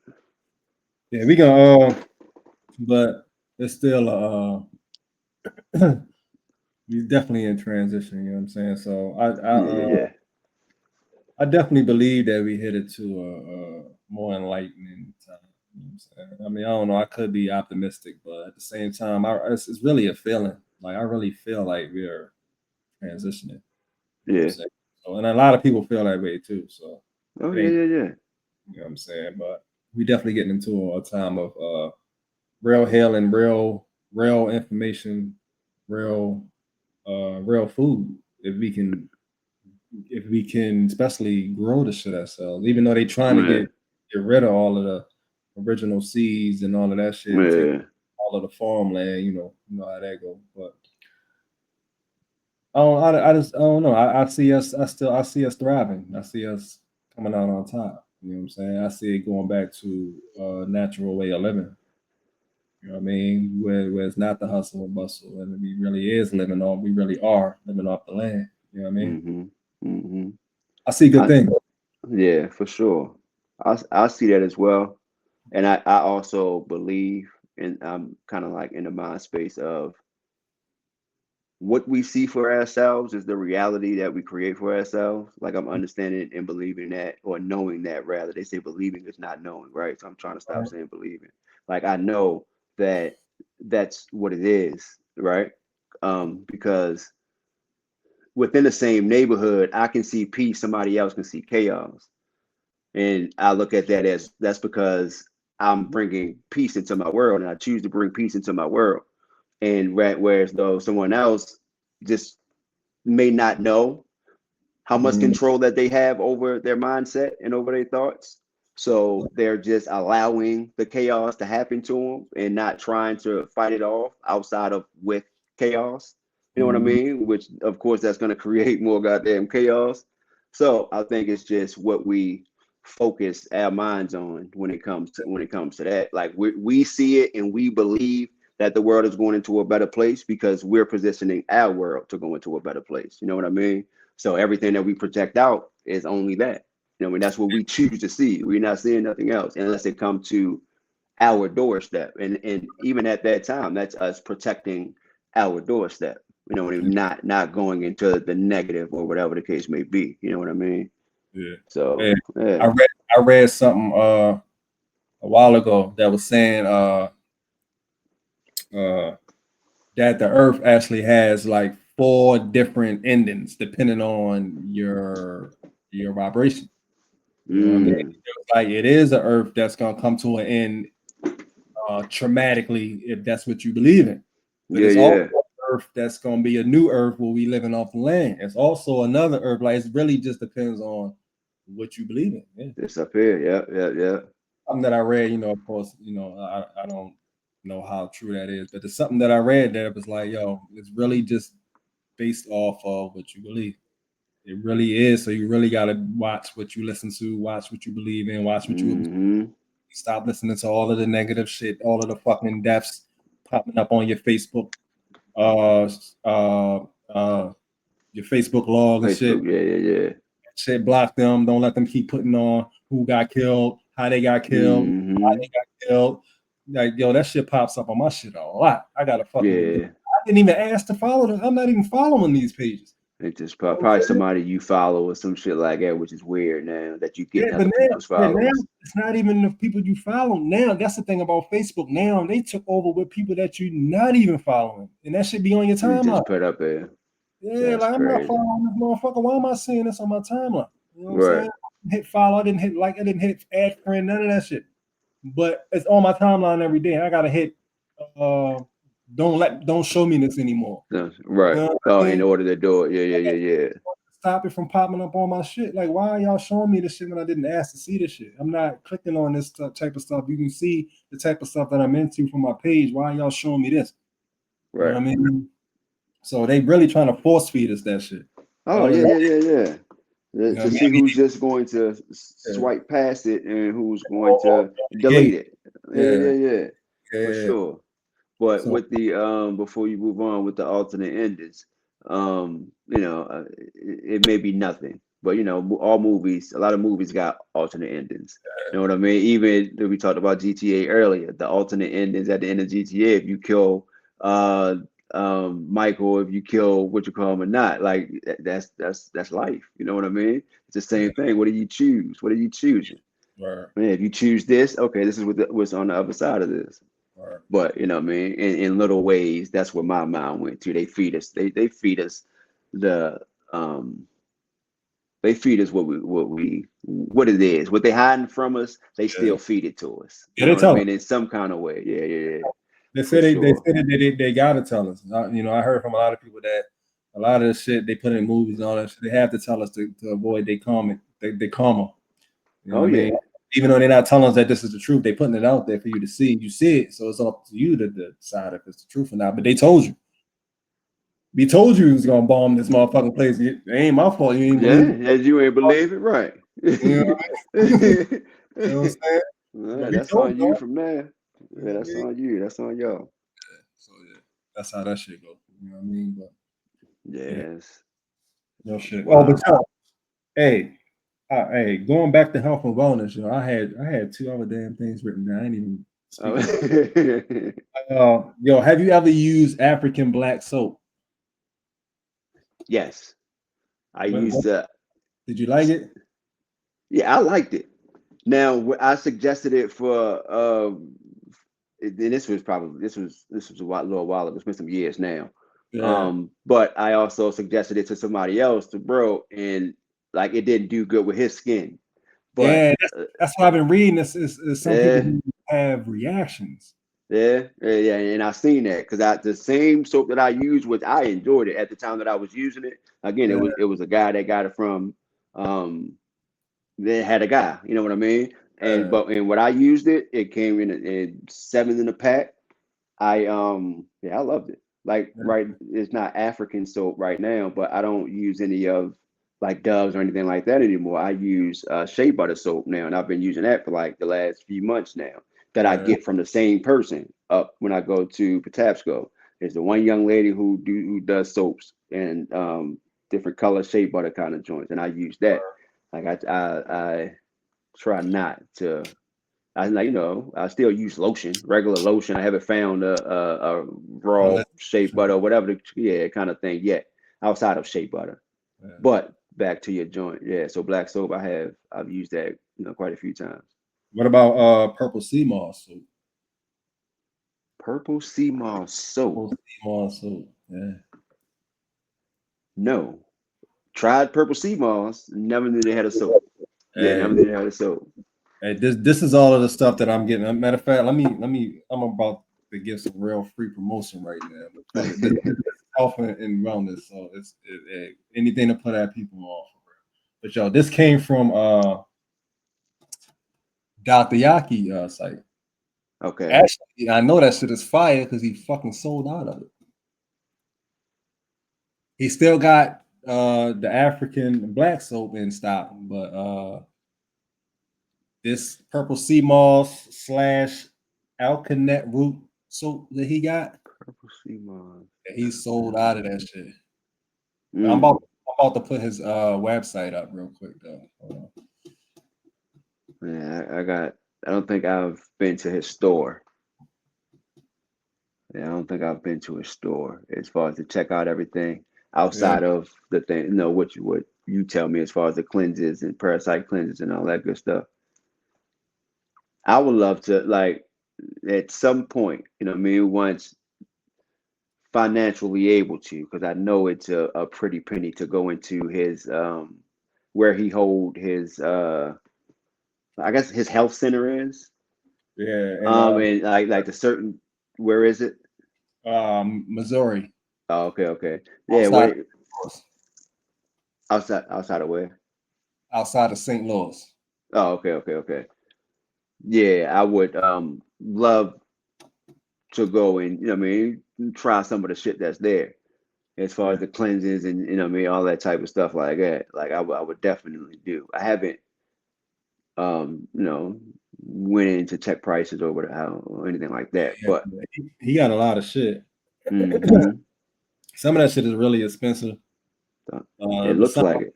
Yeah, some of it is doable. Like the black soap that we just talking about, he sold 4 bars of that for $25. You know what I'm saying? Like that ain't Okay. bad. Yeah, not at all. That's about what I paid for 3. Yeah. Well, I put it 3, $5 for 3 of them actually. So yeah, it's a little more.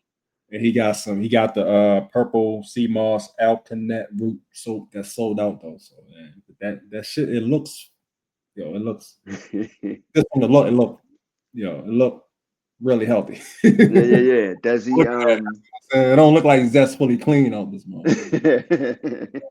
So, And I would imagine he makes them, or just have someone who, He got a whole team. Yeah, you know. he got like 5 wives, a whole Oh, team. okay. Like, he on it. He on it. Yeah. So, on it. See, I haven't went that far. I'll watch his videos, but none of the videos that I watch of him is into his personal life. So I didn't check up on the wife thing and the I don't team talk thing or about anything that. like that. First came in, Yeah, that's when he was always talking about his life. He yeah. came from the streets too. You know what I mean? He was in the street life. I remember getting shot, stabbed, or whatever he got. I remember Heart that. attack, all of that from living unhealthy and then That straight young. to at 21 years old. You know what I'm saying? Probably from drinking lean, smoking and drinking, Oh sniffing. yeah. Give you a heart attack. You know what I'm saying? And then straight went to holistic wellness and health, straight raw eating. He don't eat no cooked foods. His kids don't eat no cooked foods.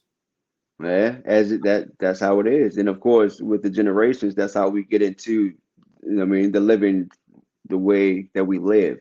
We Yeah. just kind of take it from how it was taught to us. You know what I mean? Until we get of age and able to make that choice, if we Right. choose to make that choice. But just pass down. You teach good. Like I like is a one video that I've watched where the young lady, she's a mom, she put up. They said my child would never be strong without dairy, without milk for the bone, all that type stuff. And then she showed from from birth and when the child was first able to eat nothing but vegan. Kid grew up eating nothing but vegan in all kind of sports, super strong. You know what I mean? And she's a young lady, but super strong. But she's no more than probably 8 today, maybe 7, 6. But she showed the progression up to like 4 or 5, maybe even further. Nothing but like vegan type of eating. You know what I mean? No processed anything, no meats or anything like that. And we just can't. What is it? We just can't fall for the banana in the tail, for the banana in the goddamn tailpipe, man. Do your own research. Try it yourself. You know what I mean? Pay attention to the health or whatever when you're doing it, and make your own conclusions. You know what I mean? Come up with your own shit, man. It may not work for you, but you'll know that if you don't try it. Right. And if you go accept what one party is saying, my bad. If you go accept what one party is saying, then why not try it on your own? Exactly.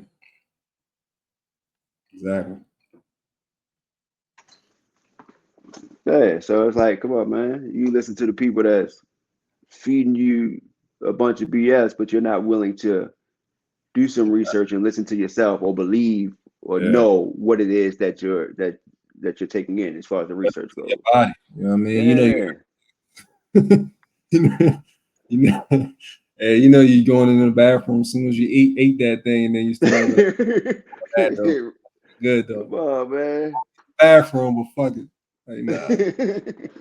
You know what I mean? Like, in the bathroom, but the bathroom is a good thing. But you in the bathroom in the bag, you got to rush to the bag. Like, oh shit, hold on. Yeah, when you just ate. You know what I mean? Like, nah, that's not it. Yeah, for disclosure, that shit happened to me yesterday.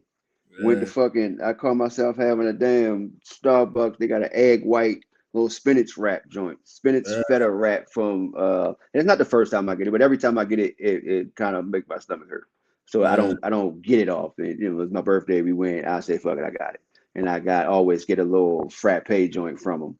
But right after it was done, boom, got back home. Yeah, no more.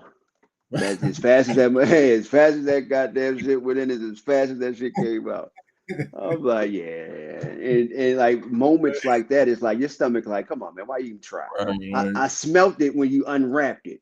I already knew it was gonna go right out. Yeah, you moving That's this shit. wild. Yeah, immediately. But I mean, if we truly pay attention to the foods that does that to us and cut it out at that time, nip it in the bud right then and there, you know what I mean? We good.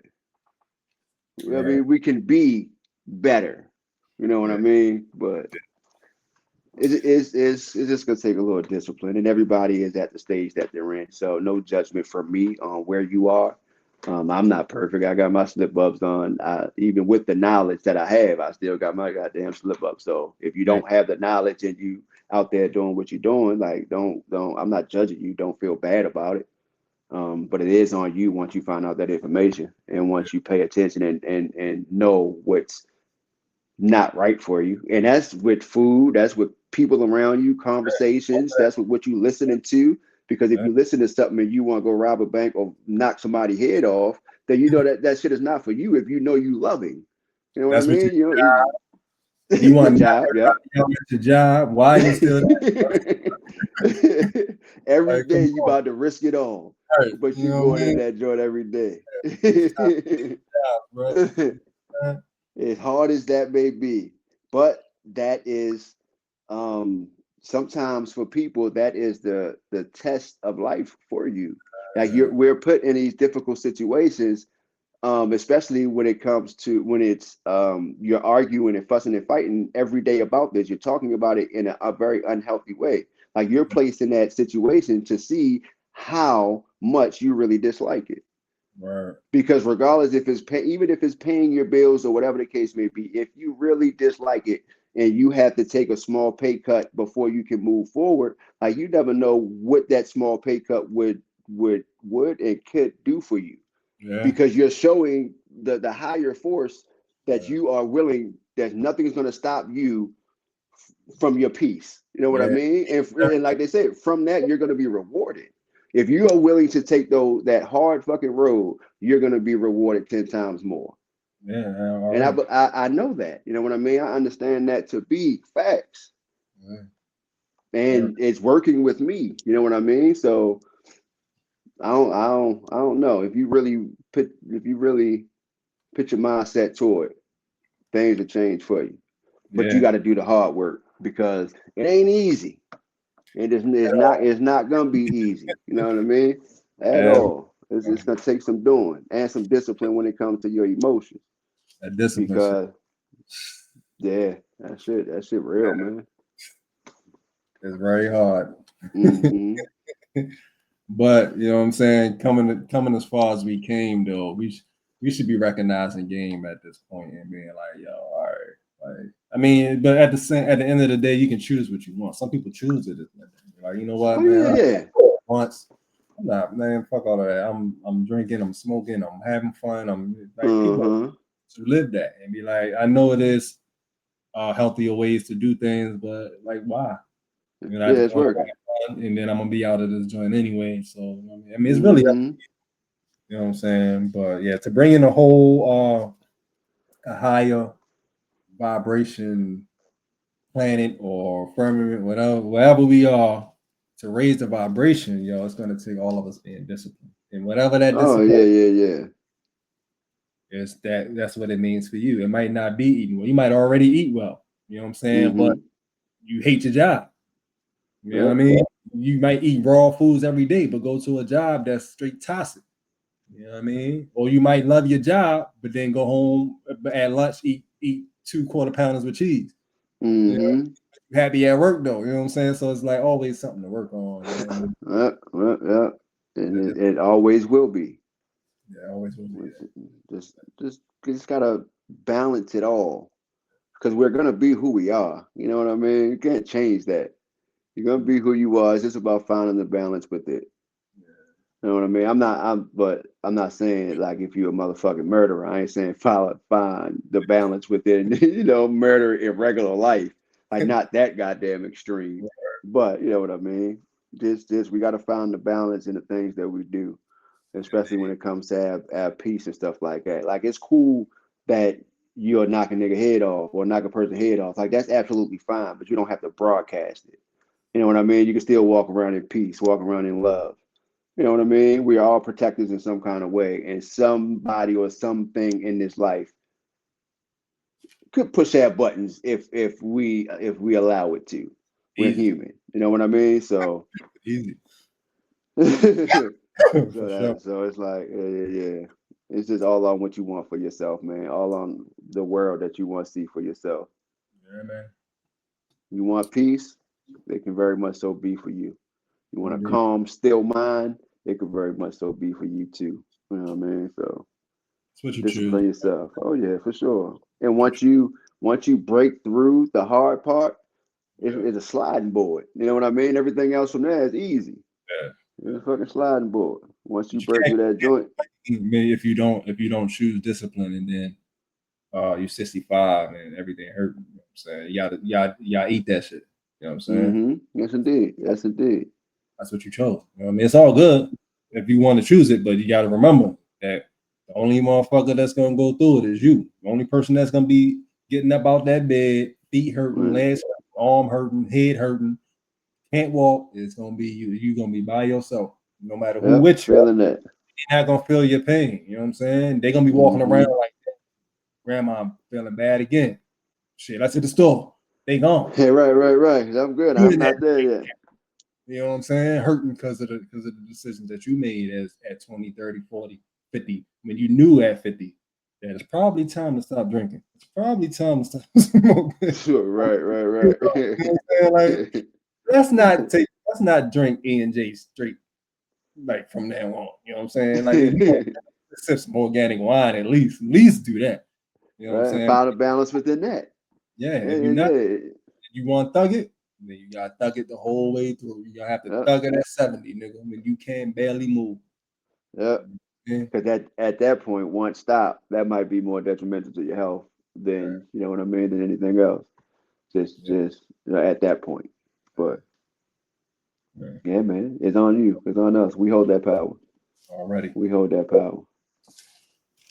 All right. So, yo, we at the 3 hour mark, so let's go ahead and wrap this thing up. That's Wrap. so bad. We got done. But yo, hey, we appreciate y'all for vibing with us, tuning in. You know what I'm saying? There's more to come. We're gonna be here every Sunday, like I said, between 3 and 5, because True be working full time. So might get off. Yeah. But every Sunday, definitely check for us. You know what I'm saying? But yo, True, you wanna leave with any words or anything you gotta say? Or any social media, whatever. Yeah, shoot. The only thing I would say leaving off is, man, my mom just said we are who we are, and that is very Yeah. true. Yeah. So Yes. accept right. Accept Yes. who you are. If you don't like who you are, change who you are. Yeah. But don't. Yeah, I'm gonna leave it at that. We are who we are, right? If you don't like who you are, then change who you are. We hold that power. We hold that power. Already. For sure. So yeah, I agree. We are who we are. You know what I'm saying? And all of this shit that I'm talking, like I said, I still ain't get on my herbal health yet. You know what I'm saying? I'm a whole god body dude out this joint, but I ain't tapped none of the CMOS, none of that yet. You know what I mean? But I love the gym. So Right. you know, like yeah, so yeah, we are who we are. But yeah, just follow me and Instagram, Top Family. Facebook, I'm live now on Facebook. I don't even know my Facebook. Just look up Todd Mitchell. I'm on Twitch now. I think is what is my Twitch? Hold on. Twitch, Godbody 522, GGODBODY 522. So yeah, check me there too. Am I anywhere else? I am on TikTok, but I'm never on TikTok. Yeah, but other than that, yo, you know what I'm saying? Stay true to yourselves. Yes, Keep indeed. it pushing. You know what I'm saying? And just do what's best for you. Do what feels right. You know At the end of the day. Nothing that feels wrong. If it feels halfway wrong, man, yo, fuck that shit. If going to work today feels wrong for your soul, call out. If you really feel it like that, call out. Like and explore it. When you call out, explore that shit. And trying to get down to the bottom of why you feel that way. And make changes where you have to make changes. You know what I'm saying? But other than that, stay true to you, stay true to yourself. Yes, indeed. Peace to the gods, peace to the earths, peace to the babies, the seas, all of that. You know what I mean? Yes, indeed. Appreciate y'all for rocking with us, y'all. Check us Yes, next time. indeed, bro. One Love love. you, bro. All right, love you too, bro.